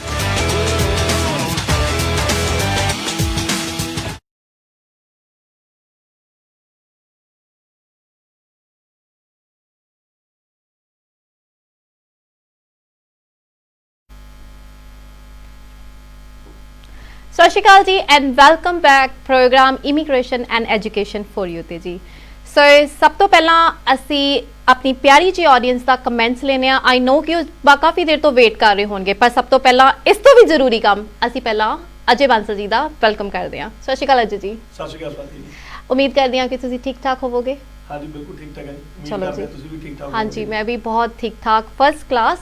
ਤੇ ਆਈ ਨੋ ਕਿ ਆਡੀਅנס ਜਿਹੜੀ ਆ ਕਾਫੀ ਐਕਸਾਈਟਿਡ ਆ ਕਿਉਂਕਿ ਜਿਹੜਾ ਪ੍ਰੋਗਰਾਮ ਆ ਕਿ ਕਿਵੇਂ ਅਸੀਂ ਜਿਹੜੀ ਸਟੇਟ ਸਪਾਂਸਰਸ਼ਿਪ ਆ ਕਰੰਟ ਸਿਨੈਰੀਓ ਦੇ ਵਿੱਚ ਜਿਹੜੀ ਆ ਸਕੁਏਅਰ ਕਰ ਸਕਦੇ ਆ, ਕਿਹੜੇ ਪ੍ਰੋਸੈਸ ਤੇ ਕਿਹੜੀਆਂ ਰਿਕੁਆਇਰਮੈਂਟਸ ਆ ਜਿਨ੍ਹਾਂ ਨੂੰ ਅਸੀਂ ਫੋਲੋ ਕਰ ਸਕਦੇ ਹਾਂ। ਪਰ ਇਸ ਤੋਂ ਪਹਿਲਾਂ ਮੈਂ ਜਿਵੇਂ ਕਿਹਾ ਸੀਗਾ ਕਿ ਥੋੜੇ ਜਿਹੇ ਜਿਹੜੇ ਆਡੀਅנס ਆ ਅਸੀਂ ਉਹਨਾਂ ਦੇ ਕਮੈਂਟ ਜਿਹੜੇ ਲੈ ਲਈਏ। ਜ਼ਰੂਰ ਜੀ। ਤੇ ਜੀ ਹਾਂ, ਮੈਂ ਜਿਹੜਾ ਆ ਸ਼ੁਰੂ ਕਰਦੀ ਹਾਂ ਕਮੈਂਟਸ ਤੇ। ਸਾਨੂੰ ਸੁਮਕਸ਼ ਰਿਸ਼ੀ ਜੀ ਪੁੱਛ ਰਹੇ ਨੇ chances for 189 system analysis 90 point done DOE June. ਜੀ ਹਾਂ, ਡੈਫੀਨੇਟਲੀ ਅਸੀਂ ਇਹਨਾਂ ਬਾਰੇ ਵੀ ਗੱਲ ਕਰਾਂਗੇ ਤੇ ਆਈ ਥਿੰਕ ਅਸੀਂ ਇਹਨਾਂ ਦਾ ਜਵਾਬ ਜਦੋਂ ਅਸੀਂ 1 ਬਾਈ 1 ਜਾਵਾਂਗੇ ਅਸੀਂ ਉਹਨਾਂ ਦਾ ਜ਼ਰੂਰ ਦੇਵਾਂਗੇ। ਤੇ ਰੁਪਿੰਦਰ ਖੋਬਰਾ ਜੀ ਸਾਨੂੰ ਕਹਿ ਰਹੇ ਨੇ ਸਤਿ ਸ਼੍ਰੀ ਅਕਾਲ Bansal team and Punjab TV। ਸਤਿ ਸ਼੍ਰੀ ਅਕਾਲ ਰੁਪਿੰਦਰ ਜੀ ਐਂਡ ਸਤਿ ਸ਼੍ਰੀ ਅਕਾਲ ਜਿਹੜੇ ਆ ਤੁਹਾਨੂੰ ਵੀ ਕਹਿ ਰਹੇ ਨੇ ਤੇ ਜੀ। ਤੇ ਰਮਨ ਵਿਰਕ ਜੀ ਕਹਿ ਰਹੇ ਨੇ good evening Swati Virk and Arun Bansal ji. ਜੀ thank you Raman Virk ji and good evening to you too ਜੀ। ਐਂਡ ਰਣਜੀਤ ਪਾਲ ਜੀ ਕਹਿ ਰਹੇ ਨੇ good information Bansal sahib, good on you. ਤੇ thank you Ranjit Pal ji. So comments ਜਿਹੜੇ ਆ ਅਸੀਂ ਆਪਣੇ ਨਾਲ ਲੈਂਦੇ ਰਵਾਂਗੇ, ਪਰ ਸਭ ਤੋਂ ਪਹਿਲਾਂ ਅਸੀਂ ਆਪਣਾ ਜਿਹੜੀ ਡਿਸਕਸ਼ਨ ਆ ਉਹ ਅਜੇ ਜੀ ਦੇ ਨਾਲ ਸਟਾਰਟ ਕਰਦੇ ਹਾਂ। ਜੀ ਅਜੇ ਜੀ, ਅੱਜ ਦਾ ਜਿਵੇਂ ਟੌਪਿਕ ਹੈ ਕਿ ਕਿਵੇਂ ਅਸੀਂ ਜਿਹੜੀ ਸਟੇਟ ਜਿਹੜੀ ਨੋਮੀਨੇਸ਼ਨ ਆ, ਆਈ ਥਿੰਕ ਇਹ ਬਹੁਤ ਹੀ ਇੰਪੋਰਟੈਂਟ ਸਟੈਪ ਹੁੰਦਾ ਆ PR ਵਾਸਤੇ ਤੇ ਹਰ ਇੱਕ ਵਾਸਤੇ ਜਿਹੜਾ ਆ ਬਹੁਤ ਮਾਇਨੇ ਵੀ ਰੱਖਦਾ ਆ। ਤੇ ਅਸੀਂ ਜਿਹੜੀ ਆ ਸ਼ੁਰੂਆਤ ਕਰਦੇ ਹਾਂ, ਦੇਰ ਨਹੀਂ ਲਗਾਉਂਦੇ। ਤੇ ਜੀ ਕਿ ਕਿਹੜੇ ਸਟੈਪ ਆ ਤੇ ਅਸੀਂ ਕਿਵੇਂ ਸਿਕਿਉਰ ਜਿਹੜੀ ਆ ਕਰ ਸਕਦੇ, ਉਹਦੇ ਵਾਸਤੇ ਕੀ ਪ੍ਰੋਸੀਜਰ ਆ? ਹਾਂਜੀ ਸਵਾਤੀ ਜੀ, ਜਿਵੇਂ ਕਿ ਆਪਣੇ ਰੀਸੈਂਟਲੀ ਹੁਣ ਬਜਟ ਆਇਆ ਜੀ, ਆਪਣੇ ਬਜਟ ਅਕਤੂਬਰ ਦੇ ਪਹਿਲੇ ਹਫਤੇ ਵਿੱਚ ਆਇਆ ਜੀ ਤੇ ਸੀਟਾਂ ਦੀ ਉਹਦੇ ਵਿੱਚ ਵੰਡ ਕੀਤੀ ਗਈ ਆ ਜੀ। ਕਿਤੇ ਨਾ ਕਿਤੇ ਅਸੀਂ ਇਹਨੂੰ ਕਾਣੀ ਵੰਡ ਕਹਾਂਗੇ ਜੀ, ਕਿਉਂਕਿ ਜਿਹੜੇ ਜਰਨਲ ਸਕਿਲਡ ਮਾਈਗ੍ਰੇਸ਼ਨ ਨੇ ਜੀ ਜਿਹੜੀ ਕਿ ਬੈਕਬੋਨ ਰਹੀ ਹੈ ਆਸਟ੍ਰੇਲੀਆ ਦੀ ਇਕਨੋਮੀ ਦੀ ਜੀ। ਅਸੀਂ ਵੀ ਐਜ਼ ਅ ਸਟੂਡੈਂਟ ਆਏ ਸੀ ਜੀ, ਉਰੇ ਪੜ੍ਹ ਕੇ ਜੀ ਆਪਣੇ ਆਪ ਨੂੰ ਪ੍ਰੂਵ ਕਰਕੇ ਅਸੀਂ ਪੱਕੇ ਹੋਏ ਆ, ਸਿਟੀਜ਼ਨ ਹੋਏ ਆ ਜੀ। ਤੇ ਬਹੁਤ ਸਾਰੇ ਭੈਣ ਭਰਾ ਇਦਾਂ ਹੀ ਹੋਏ ਨੇ ਜੀ। ਬਟ ਹੁਣ ਇਹਨਾਂ ਨੇ ਗਵਰਨਮੈਂਟ ਨੇ ਉਹਨਾਂ ਦਾ ਕੋਟਾ ਤਕਰੀਬਨ ਅੱਧਾ ਕਰ ਦਿੱਤਾ ਜੀ। ਚਾਹੇ ਉਹ 189 ਵੀਜ਼ਾ ਜੀ, ਚਾਹੇ 190 ਹੈ, ਚਾਹੇ 491 ਹੈ, ਉਹਨਾਂ ਦਾ ਕੋਟਾ ਅੱਧਾ ਕਰ ਦਿੱਤਾ ਗਿਆ ਜੀ। ਤਾਂ ਇਹਦਾ ਇਫੈਕਟ ਕੀ ਹੋਊਗਾ? ਇਹਦਾ ਇਫੈਕਟ ਹੋਊਗਾ ਜੀ ਜਿਹੜੇ ਭੈਣ ਭਰਾ ਪਿਛਲੇ ਸਾਲ ਵੀ ਆਪਣਾ ਪੁਆਇੰਟ ਪੂਰੇ ਨਹੀਂ ਕਰ ਸਕੇ, 90-95 ਪੁਆਇੰਟ ਪਿਛਲੇ ਸਾਲ ਸੀ, ਤਾਂ ਇਸ ਸਾਲ ਤਾਂ ਮੈਨੂੰ ਲੱਗਦਾ ਅੱਧੇ ਦੇ ਰਹਿਣ ਨਾਲ ਉਹਨਾਂ ਦੇ ਪੁਆਇੰਟ ਡਬਲ ਹੋ ਜਾਣਗੇ ਜੀ, 100+ ਵੀ ਹੋ ਸਕਦੇ ਨੇ। ਤਾਂ ਕਿਤੇ ਨਾ ਕਿਤੇ ਵਧੇਰੇ ਪੰਜਾਬੀ ਆਪਣੇ ਸਟੇਟ ਸਪਾਂਸਰਸ਼ਿਪਾਂ ਦੇ ਲਈ ਹੀ ਐਲੀਜੀਬਲ ਹੋਣਗੇ ਜੀ। ਬਟ ਸਟੇਟ ਸਪਾਂਸਰਸ਼ਿਪ ਆਪਣੇ ਆਪ ਵਿੱਚ ਸਿਕਿਉਰ ਕਰਨਾ ਕੰਮ ਹੈ ਜੀ, ਇੱਕ ਪ੍ਰੋਸੀਜਰ ਹੈ ਜੀ। ਬਿਲਕੁਲ, ਕਿਉਂਕਿ ਸਾਨੂੰ ਬੜੇ ਸਵਾਲ ਪੁੱਛੇ ਜਾਂਦੇ ਨੇ ਜੀ ਕਿ ਭਾਜੀ 491 ਦੇ ਲਈ ਕਿੰਨੇ ਪੁਆਇੰਟ ਚਾਹੀਦੇ ਨੇ ਜੀ, 190 ਲਈ ਕਿੰਨੇ ਪੁਆਇੰਟ ਨੇ ਜੀ, ਮੇਰੇ 70 ਪੁਆਇੰਟ ਨੇ, ਕੀ ਮੈਂ ਐਲੀਜੀਬਲ ਆ, ਮੇਰੇ 80 ਪੁਆਇੰਟ ਨੇ, ਕੀ ਮੈਂ ਐਲੀਜੀਬਲ ਆ। ਮੈਂ ਦੱਸਣਾ ਚਾਹੁੰਦਾ ਜੀ ਜਿਹੜੀ ਸਟੇਟ ਸਪਾਂਸਰਸ਼ਿਪ ਹੁੰਦੀ ਹੈ ਜੀ, ਇਹਨੂੰ ਦੋ ਤਰੀਕੇ ਨਾਲ ਤਕਰੀਬਨ ਜਿਹੜੀਆਂ ਸਟੇਟਾਂ ਪ੍ਰੋਵਾਈਡ ਕਰਦੀਆਂ ਨੇ ਜੀ। ਇੱਕ ਹਾਇਰ ਪੁਆਇੰਟਸ ਦੇ ਨਾਲ ਤੇ ਦੂਜਾ ਤੁਸੀਂ ਉਹਨਾਂ ਦੀਆਂ ਲੋਕਲ ਜਿਹੜੀਆਂ ਸ਼ਰਤਾਂ ਉਹਨਾਂ ਨੇ ਰੱਖੀਆਂ ਨੇ ਉਹਨਾਂ ਨੂੰ ਪੂਰਾ ਕਰਕੇ। ਤਾਂ ਜੇ ਤੁਸੀਂ ਆਪਾਂ ਇੱਕ ਐਗਜ਼ਾਮਪਲ ਨਾਲ ਗੱਲ ਕਰਦੇ ਹਾਂ ਜੀ, ਵਿਕਟੋਰੀਆ ਸਟੇਟ ਦੀ ਗੱਲ ਕਰਦੇ ਹਾਂ ਜੀ। ਤੇ ਇੱਕ ਚੀਜ਼ ਮੈਂ ਕਹਿਣਾ ਚਾਹੂੰਗਾ ਸਵਾਤੀ ਜੀ, ਹਜੇ ਮੋਸਟਲੀ ਸਟੇਟਾਂ ਜਰਨਲ ਮਤਲਬ ਕਿ ਨਾਰਮਲ ਕੈਟਾਗਰੀਆਂ ਦੇ ਲਈ ਬੰਦ ਨੇ ਜੀ। ਤੇ ਉਹਨਾਂ ਦੀ ਅਸੀਂ ਅਪਡੇਟ ਹੋਪਫੁਲੀ ਆਪਣੇ ਅਗਲੇ ਪ੍ਰੋਗਰਾਮ ਤੱਕ ਜਾਂ ਅਗਲੇ ਹਫਤੇ ਹੀ ਆ ਜਾਣਗੀ ਦੀ ਉਮੀਦ ਹੈਗੀ ਹੈ ਸਾਨੂੰ। ਬਿਲਕੁਲ ਜੀ।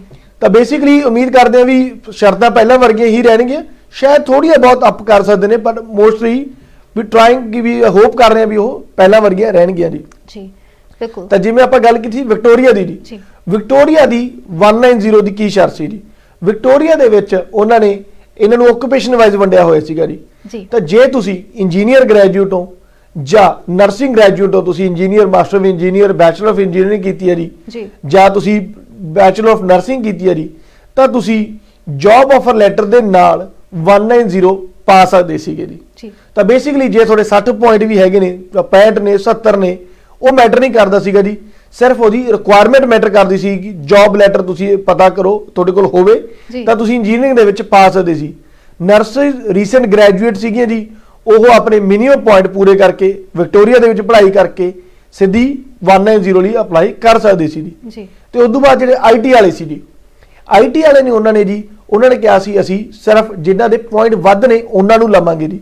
ਤਾਂ ਬੇਸਿਕਲੀ ਤੁਸੀਂ ਕਿਤੋਂ ਵੀ ਪੜ੍ਹੇ ਹੋ ਜੀ ਤਾਂ ਵਿਕਟੋਰੀਆ ਦੀ ਨੋਮੀਨੇਸ਼ਨ ਦੇ ਲਈ ਤੁਸੀਂ EOI ਅਪਲਾਈ ਕਰੋਗੇ, ਉਹ 'ਚ ਵਿਕਟੋਰੀਆ ਨੂੰ ਨੋਮੀਨੇਟ ਕੀਤਾ ਹੋਇਆ ਜੀ। ਤੇ ਜੇ ਤੁਹਾਡੇ ਪੁਆਇੰਟ 95 ਜਾਂ 100 ਹੈਗੇ ਨੇ ਜੀ, ਫੇਰ ਹੀ ਵਿਕਟੋਰੀਆ ਤੁਹਾਨੂੰ ਇਨਵਾਈਟ ਕਰਦਾ ਸੀਗਾ ਜੀ। ਇਹ ਸੀ ਕਿ ਵਿਕਟੋਰੀਆ ਦੀ ਗੱਲ। ਨਿਊ ਸਾਊਥ ਵੇਲ ਦੇ ਵਿੱਚ ਕੀ ਸੀਗਾ ਜੀ? ਨਿਊ ਸਾਊਥ ਵੇਲ ਦੇ ਵਿੱਚ ਸੋਲਲੀ ਪੁਆਇੰਟ ਬੇਸਡ ਸੀਗਾ ਜੀ ਸਿਸਟਮ। ਤਾਂ ਬੇਸਿਕਲੀ ਉਹ ਕਹਿੰਦੇ ਸੀ ਜੀ ਕਈ ਓਕੂਪੇਸ਼ਨਾਂ ਦੇ ਵਿੱਚ ਉਹਨਾਂ ਨੇ ਕਿਹਾ ਸੀਗਾ ਜੀ ਸਾਨੂੰ 1 ਸਾਲ ਦਾ ਐਕਸਪੀਰੀਅੰਸ ਚਾਹੀਦਾ ਤੇ ਤੁਹਾਡੇ ਪੁਆਇੰਟ ਹਾਇਰ ਹੋਣੇ ਚਾਹੀਦੇ ਨੇ ਜੀ। ਤਾਂ ਮਤਲਬ 90 95 ਤੇ 1 ਸਾਲ ਦਾ ਐਕਸਪੀਰੀਅੰਸ, ਤਾਂ ਅਸੀਂ ਤੁਹਾਨੂੰ 190 ਲਈ ਇਨਵਾਈਟ ਕਰਾਂਗੇ। 491 ਜਦੋਂ ਉਹਨਾਂ ਨੇ ਖੋਲਿਆ ਸੀ ਜੀ, ਉਦੋਂ ਉਹਨਾਂ ਦੀ ਰਿਕੁਆਇਰਮੈਂਟ ਸੀ ਜੀ ਤੁਸੀਂ ਨਿਊ ਸਾਊਥ ਵੇਲ ਦੇ ਕਿਸੇ ਵੀ ਰੀਜਨਲ ਏਰੀਆ ਦੇ ਵਿੱਚ ਸੈਟਲ ਹੋਣੀ ਚਾਹੀਦੀ ਹੋ ਜੀ ਤਾਂ ਬੇਸਿਕਲੀ ਕੋਈ ਪੁਆਇੰਟ ਦੀ ਰਿਕੁਆਇਰਮੈਂਟ ਨਹੀਂ ਜੀ, ਸਿਰਫ ਤੁਹਾਡੇ ਮਿਨੀਮਮ 50 ਪੁਆਇੰਟ ਬੰਦੇ ਨੇ ਜੀ ਤੇ ਤੁਸੀਂ ਨਿਊ ਸਾਊਥ ਵੇਲ ਦੇ ਰੀਜਨਲ ਏਰੀਆ ਵਿੱਚ ਬੈਠੇ ਸੀ ਤਾਂ ਤੁਹਾਨੂੰ ਉਹਨਾਂ ਨੇ 491 ਦੇ ਦਿੱਤਾ ਸੀਗਾ ਜੀ। ਇਸ ਕਰਕੇ ਮੈਂ ਕਹਿ ਰਿਹਾ ਜੀ, ਜਿਵੇਂ ਅਰੁਣ ਨੇ ਪਹਿਲਾਂ ਕਿਹਾ ਵੀ ਰੀਜਨਲ ਦੇ ਵਿੱਚ ਜਿੱਧਰ ਵੀ ਤੁਸੀਂ ਮੂਵ ਹੋਣਾ ਪਹਿਲਾਂ ਉਹਦੀ ਜਾਂਚ ਪੜਤਾਲ ਕਰੋ ਜੀ ਕਿ ਇਹਨਾਂ ਦੇ ਵਿੱਚ ਕੀ ਰੂਲ ਆ ਗਏ ਨੇ ਜਾਂ ਆਣੇ ਨੇ ਜਾਂ ਇਹਨਾਂ ਦੇ ਪਹਿਲਾਂ ਕਿਵੇਂ ਰੂਲ ਰਹੇ ਸੀ ਤੇ ਇਹਨਾਂ ਨੇ ਕਿੰਨੀ ਫ੍ਰੀਕੁਐਂਟਲੀ ਚੇਂਜ ਕੀਤਾ ਜੀ ਤਾਂ ਤੁਸੀਂ ਉੱਥੇ ਜਾ ਕੇ ਸਿਰਫ ਮੂਵ ਨਾ ਹੋਵੋ ਜੀ, ਉੱਥੇ ਆਪਣੀ ਕੋਈ ਰੈਲੇਵੈਂਟ ਪੜ੍ਹਾਈ ਕਰਨ ਬਾਰੇ ਸੋਚੋ, ਕੋਈ ਰੈਲੇਵੈਂਟ ਕੰਮ ਲੱਭੋ ਜੀ ਕਿਉਂਕਿ ਜੇ ਆਪਾਂ ਇੱਕ ਭੇਡ ਚਾਲ ਦਾ ਹਿੱਸਾ ਬਣ ਕੇ ਮੂਵ ਹੋਵਾਂਗੇ ਤਾਂ ਮੋਰ ਲਾਈਕਲੀ ਆਪਾਂ ਨੂੰ ਨਮੋਸ਼ੀ ਦਾ ਸਾਹਮਣਾ ਕਰਨਾ ਪੈ ਸਕਦਾ ਜੀ ਕਿਉਂਕਿ ਦਰਸ਼ਕੋ ਸੀਟਾਂ ਬਹੁਤ ਘਟ ਗਈਆਂ ਨੇ ਜੀ, ਬਿਲਕੁਲ ਹਾਫ ਰਹਿ ਗਈਆਂ ਨੇ ਤਾਂ ਕਿਤੇ ਨਾ ਕਿਤੇ ਬਹੁਤ ਜ਼ਰੂਰੀ ਹੈ ਜੀ ਵੀ ਕੋਈ ਵੀ ਕਦਮ ਪੁੱਟਣ ਤੋਂ ਪਹਿਲਾਂ 10 ਵਾਰ ਸੋਚੋ, ਸਲਾਹ ਕਰੋ, ਆਪਣੇ ਏਜੰਟ ਨਾਲ ਸਲਾਹ ਕਰੋ, ਇੱਕ ਗੂਗਲ ਦੇ ਉੱਤੋਂ ਆਪ ਹੀ ਵਕੀਲ ਬਣ ਕੇ ਡਿਸੀਜਨ ਨਾ ਲਓ ਜੀ ਕਿਉਂਕਿ ਮੁੜ ਕੇ ਫੇਰ ਜਿਵੇਂ ਪਹਿਲਾਂ ਕਿਹਾ ਜੀ ਨਿਰਾਸ਼ਾਤ ਲੱਗਣੀਆਂ ਕਿਉਂਕਿ ਕੰਪੀਟੀਸ਼ਨ ਬਹੁਤ ਹਾਈ ਹੈ ਜੀ। ਐਗਜ਼ੈਕਟਲੀ ਕੰਪੀਟੀਸ਼ਨ ਜਿਹੜਾ ਆ ਕਾਫੀ ਵੱਧ ਰਿਹਾ, ਜਿਵੇਂ ਤੁਸੀਂ ਦੱਸਿਆ ਕਿ ਜਿਹੜੀ ਲਿਸਟ ਆ ਜੇ ਤੁਸੀਂ EOI ਵਾਸਤੇ ਅਪਲਾਈ ਕਰਨਾ ਆ ਤੇ ਉਹ ਜਿਹੜੇ ਪੁਆਇੰਟ ਸਿਸਟਮ ਆ ਉਹ ਕਾਫੀ ਅਪ ਆ। ਹਾਂਜੀ ਅਪ ਹੋ ਜਾਣਗੇ ਜੀ ਕਿਉਂਕਿ ਪੁਆਇੰਟ ਅਪ ਇਸ ਕਰਕੇ ਹੋ ਜਾਣਗੇ ਜੀ, ਦੇਖੋ ਪਿਛਲੀ ਵਾਰ ਜਿੰਨੀਆਂ ਸੀਟਾਂ ਸੀਗੀਆਂ ਜੀ ਉਹਦੇ ਨਾਲੋਂ ਅੱਧੀਆਂ ਸੀਟਾਂ ਨੇ ਜੀ ਪਿਛਲੀ ਵਾਰ ਜਿੰਨੀਆਂ ਸੀਟਾਂ ਸੀ ਉਹਦੇ ਵਿੱਚ ਵੀ 95 90 ਜਾਂ 100 ਵੀ ਅਕਾਊਂਟਿੰਗ ਦੇ ਵਿੱਚ ਪਹੁੰਚ ਗਿਆ ਸੀ ਤਾਂ ਇਸ ਵਾਰ ਜਿਹੜੇ ਕਿ ਬੰਦੇ ਹੋਰ ਵੀ ਗ੍ਰੈਜੂਏਟ ਹੋ ਗਏ ਜੀ, ਹੋਰ ਸਟੂਡੈਂਟ ਐਲੀਜੀਬਲ ਹੋ ਚੁੱਕੇ ਨੇ ਜੀ ਤਾਂ ਇਹਦਾ ਮਤਲਬ ਜਿਹੜੇ ਬੰਦੇ ਵੇਟ ਕਰ ਰਹੇ ਨੇ PR ਲਈ ਉਹ ਵੱਧ ਗਏ ਨੇ ਜੀ ਬਟ ਸੀਟਾਂ ਘਟ ਗਈਆਂ ਨੇ ਜੀ ਤਾਂ ਇਹਦੇ ਆਬਵੀਅਸਲੀ ਸਪਲਾਈ ਵਰਸਸ ਡਿਮਾਂਡ ਜੀ ਤਾਂ ਪੁਆਇੰਟ ਵਧਣਗੇ ਜੀ ਤੇ ਜੇ ਅਸੀਂ ਹੁਣ ਗੱਲ ਕੀਤੀ ਆ ਕਿ ਪੁਆਇੰਟਸ ਦੀ ਪਰ ਮੇਰਾ ਪੁਆਇੰਟਸ ਦੇ ਨਾਲ ਇਹ ਆ ਕਿ ਉਹ ਕਿਹੜੇ ਜਿਹੜੇ ਆਕਿਊਪੇਸ਼ਨ ਆ ਮੇਨਲੀ ਜਿਨ੍ਹਾਂ ਤੇ ਫੋਕਸ ਕੀਤਾ ਜਾਂਦਾ ਆ ਜਦੋਂ ਅਸੀਂ ਜਿਹੜਾ ਮਾਈਗ੍ਰੇਸ਼ਨ ਜਿਹੜਾ ਪ੍ਰੋਗਰਾਮ ਹੈ ਜਿਹੜਾ ਅਸੀਂ ਗੱਲ ਕਰਦੇ ਹਾਂ ਤੇ ਕਿਹੜੇ ਜਿਹੜੇ ਮੇਨ ਜਿਹੜੇ ਆਕਿਊਪੇਸ਼ਨ ਆ ਉਹਨਾਂ ਤੇ ਫੋਕਸ ਕੀਤਾ ਜਾਂਦਾ ਆ ਸ਼ੈਫ ITI ਵਾਲੇ ਜਾਂ ਨਰਸਿੰਗ ਇਹਨਾਂ ਨੂੰ ਸਭ ਤੋਂ ਪਹਿਲਾਂ ਜਿਹੜੀ ਆ ਪ੍ਰਾਇੋਰਟੀ ਦਿੱਤੀ ਜਾਂਦੀ ਆ ਕਿ ਜਿਹੜੇ ਸਾਰੇ ਆਕਿਊਪੇਸ਼ਨ ਵਾਸਤੇ ਕੁਝ ਨਾ ਕੁਝ ਅਲੱਗ ਜਿਹੜਾ ਆ ਉਹਨਾਂ ਦਾ ਸਿਸਟਮ ਆ ਮਾਈਗ੍ਰੇਸ਼ਨ ਪ੍ਰੋਗਰਾਮ ਸਵਾਤੀ ਜੀ ਹੁਣ ਇਹਨਾਂ ਨੇ ਕੀ ਕੀਤਾ ਜੀ ਇੱਕ ਤਾਂ ਲਿਸਟਾਂ ਬਹੁਤ ਬਣਾ ਰਹੇ ਨੇ ਜੀ ਜਿਵੇਂ 189 ਵੀਜ਼ਾ ਜੀ ਉਹ MLT SSL ਲਿਸਟ ਦੇ ਉੱਤੇ ਹੀ ਲਾਗੂ ਹੁੰਦੀ ਹੈ ਜੀ ਤਾਂ ਹਾਇਰ ਦਾ ਪੁਆਇੰਟਸ ਹਾਇਰ ਮਤਲਬ ਕਿ ਵੀ ਤੁਹਾਡੇ ਚਾਂਸਸ ਹੁੰਦੇ ਨੇ ਜੀ ਫਿਰ ਇੱਕ ਕੰਬਾਈਨ ਲਿਸਟ ਹੈ ਜੀ ਜਿਹੜੀ ਕਿ ਸਟੇਟ ਦੇ ਉੱਤੇ ਲਾਗੂ ਹੁੰਦੀ ਹੈ ਜੀ ਹੁਣ ਇਹਨਾਂ ਨੇ ਤੀਸਰੀ ਥੋੜੇ ਜਿਹੇ ਟਾਈਮ ਪਹਿਲਾਂ ਕੱਢੀ ਸੀ ਜੀ 1.5 ਮਹੀਨਾ ਪਹਿਲਾਂ PMSOL list priority migration skill occupation list ਜਿਹਦੇ ਵਿੱਚ ਇਹਨਾਂ ਨੇ 17 ਆਕੂਪੇਸ਼ਨਾਂ ਦਿੱਤੀਆਂ ਸੀ ਜੀ ਤੇ ਹਰ ਇੱਕ ਸਟੇਟ ਨੂੰ ਕਿਹਾ ਸੀ ਵੀ ਪਲੀਜ਼ ਇਹਨਾਂ ਦੇ ਵਿੱਚੋਂ ਨੋਮੀਨੇਟ ਕਰੋ ਕਿਉਂਕਿ ਸਾਨੂੰ ਕਰੋਨਾ ਦੇ ਟਾਈਮ ਵਿੱਚ ਇਹਨਾਂ ਆਕੂਪੇਸ਼ਨਾਂ ਦੀ ਜ਼ਿਆਦਾ ਲੋੜ ਹੈ ਜੀ ਤਾਂ ਜਿਵੇਂ ਮਿਲ ਕੇ ਉਹਦੇ ਵਿੱਚ ਨਰਸਿਸ ਸੀਗੇ ਜੀ ਡਾਕਟਰ ਸੀਗੇ ਮਕੈਨੀਕਲ ਇੰਜੀਨੀਅਰ ਸੌਫਟਵੇਅਰ ਇੰਜੀਨੀਅਰ ਤੇ ਇੱਕ ਮੇਨਟੇਨੈਂਸ ਪਲਾਨਰ ਇਸ ਤਰ੍ਹਾਂ ਦੀਆਂ ਆਕੂਪੇਸ਼ਨਾਂ ਸੀਗੀਆਂ ਜੀ ਉਹਦੇ ਵਿੱਚ ਜੀ ਬਿਲਕੁਲ ਜੀ ਤੇ ਹੁਣ ਰਲਦਾ ਹੀ ਉਹਨਾਂ ਨੇ ਸਵਾਲ ਸਾਨੂੰ ਪੁਆਇੰਟਸ ਨੂੰ ਲੈ ਕੇ ਸਾਡੇ ਆਡੀਅנס ਦੇ ਵਿੱਚੋਂ ਪੁੱਛਿਆ ਆ ਸਮਕਸ਼ ਰਿਸ਼ੀ ਜੀ ਨੇ ਤੇ ਉਹਨਾਂ ਨੇ ਪੁੱਛਿਆ ਕਿ chances for 189 system analyst 90 points EOE June I think DOE June date of fact ਉਹਨਾਂ ਨੇ ਦੱਸਿਆ ਹੋਣਾ ਜੀ DOE ਜੂਨ ਹਾਂਜੀ ਉਹਦੇ ਬਾਰੇ ਪੁੱਛ ਰਹੇ ਹਾਂ ਸਮਝ ਜੀ 90 ਪੁਆਇੰਟ ਨਾਲ ਦੇਖੋ ਜੀ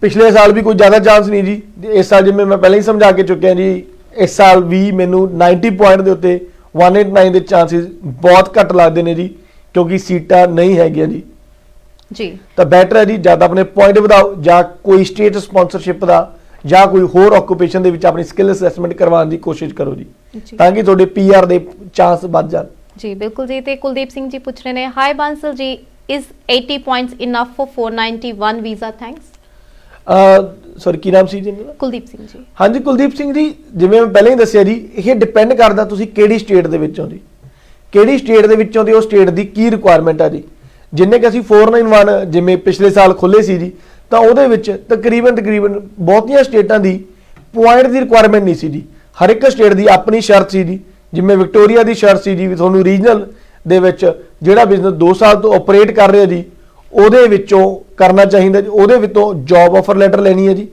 ਠੀਕ ਹੈ ਜੀ ਤੇ ਨਿਊ ਸਾਊਥ ਵੇਲ ਦੀ ਸੀਗੀ ਜੀ ਤੁਸੀਂ ਉੱਥੇ ਦੇ ਰੈਜ਼ੀਡੈਂਟ ਹੋਣੇ ਚਾਹੀਦੇ ਹੋ ਸਾਊਥ ਆਸਟ੍ਰੇਲੀਆ ਦੀ ਤਕਰੀਬਨ ਸੀਗੀ 3 ਜਾਂ 6 ਮਹੀਨੇ ਦਾ ਐਕਸਪੀਰੀਅੰਸ ਤਾਂ ਹਰ ਇੱਕ ਸਟੇਟ ਦੀ ਆਪਣੀਆਂ ਸ਼ਰਤਾਂ ਸੀਗੀਆਂ ਜੀ ਜਿਹੜੀ ਤੁਸੀਂ ਪੂਰੀ ਕਰਕੇ 491 ਪਾ ਸਕਦੇ ਹੋ ਤਾਂ ਜੇ ਤੁਹਾਡੇ 80 ਪੁਆਇੰਟ ਨੇ ਤਾਂ ਤੁਸੀਂ ਐਲੀਜੀਬਿਲਟੀ ਕ੍ਰਾਈਟੇਰੀਆ ਮੀਟ ਕਰ ਗਏ ਜੀ ਤਾਂ ਤੁਸੀਂ ਆਪਣੀ ਸਟੇਟ ਦੀਆਂ ਦੇਖੋ ਜੀ ਵੀ ਕਿਹੜੀਆਂ ਤੁਸੀਂ ਰਿਕੁਆਇਰਮੈਂਟਾਂ ਮੀਟ ਕਰ ਸਕਦੇ ਹੋ ਤੇ ਉਹਨੂੰ ਮੀਟ ਕਰੋ ਜੀ ਤੇ ਸੁਖਪੀਰ ਕੱਕਰ ਜੀ ਸਾਨੂੰ ਪੁੱਛ ਰਹੇ hi Swati ji I'm doing diploma of nursing in Victoria is there any chance for 190 visa thanks ਜੀ ਸੁਖਬੀਰ ਜੀ ਦੇਖੋ ਆਪਣਾ ਪਹਿਲਾਂ ਦੀਆਂ ਰਿਕੁਆਇਰਮੈਂਟਾਂ ਆ ਗਈਆਂ ਜੀ ਫਿਰ ਤਾਂ bachelor of nursing the Victoria ਦੇ ਵਿੱਚ ਬਹੁਤ ਵਧੀਆ ਸਕੋਪ ਆ ਜੀ। ਤਾਂ ਜਿਹੜੇ ਵੀ ਗ੍ਰੈਜੂਏਟ ਸੀ ਪਹਿਲਾਂ ਵਿਕਟੋਰੀਆ ਉਹਨਾਂ ਨੂੰ ਬਿਨਾਂ ਜੌਬ ਆਫਰ ਲੈਟਰ ਤੋਂ 190 ਲਈ ਨੋਮੀਨੇਟ ਕਰਦਾ ਸੀ। ਇਸ ਵਾਰ ਕੀ ਹੋਣਾ ਜੀ, ਦੱਸਣਾ ਬੜਾ ਔਖਾ ਜੀ। ਮੇ ਵੀ ਇਸ ਵਾਰ ਉਹ ਕੋਈ ਰੈਜ਼ੀਡੈਂਟ ਰਿਕੁਆਇਰਮੈਂਟ ਜਾਂ ਕੋਈ ਜੌਬ ਆਫਰ ਲੈਟਰ ਦੀ ਸ਼ਰਤ ਰੱਖ ਸਕਦੇ ਨੇ ਜੀ। Thank you. And Jyoti Bhatia ji ਪੁੱਛ ਰਹੇ ਨੇ, ਸਾਨੂੰ ਕਹਿ ਰਹੇ ਨੇ good evening to everyone. Good evening to you Jyoti ji. And she asking us, hi ma'am, please tell me how can I get invitation with 65 points for any state as a chef please? ਦੇਖੋ ਜੀ, ਸਾਰੇ ਸਟੇਟਾਂ ਬਾਰੇ ਦੱਸਣਾ ਔਖਾ ਜੀ। ਤੁਸੀਂ ਜਿਹੜੀ ਸਟੇਟ ਦੇ ਵਿੱਚੋਂ ਤੁਸੀਂ ਉਹਦੇ ਬਾਰੇ ਸਾਨੂੰ ਦੱਸ ਦਿਓ ਤੇ ਅਸੀਂ ਉਹਦਾ ਐਕਸਪਲੇਨ ਕਰ ਦਾਂਗੇ।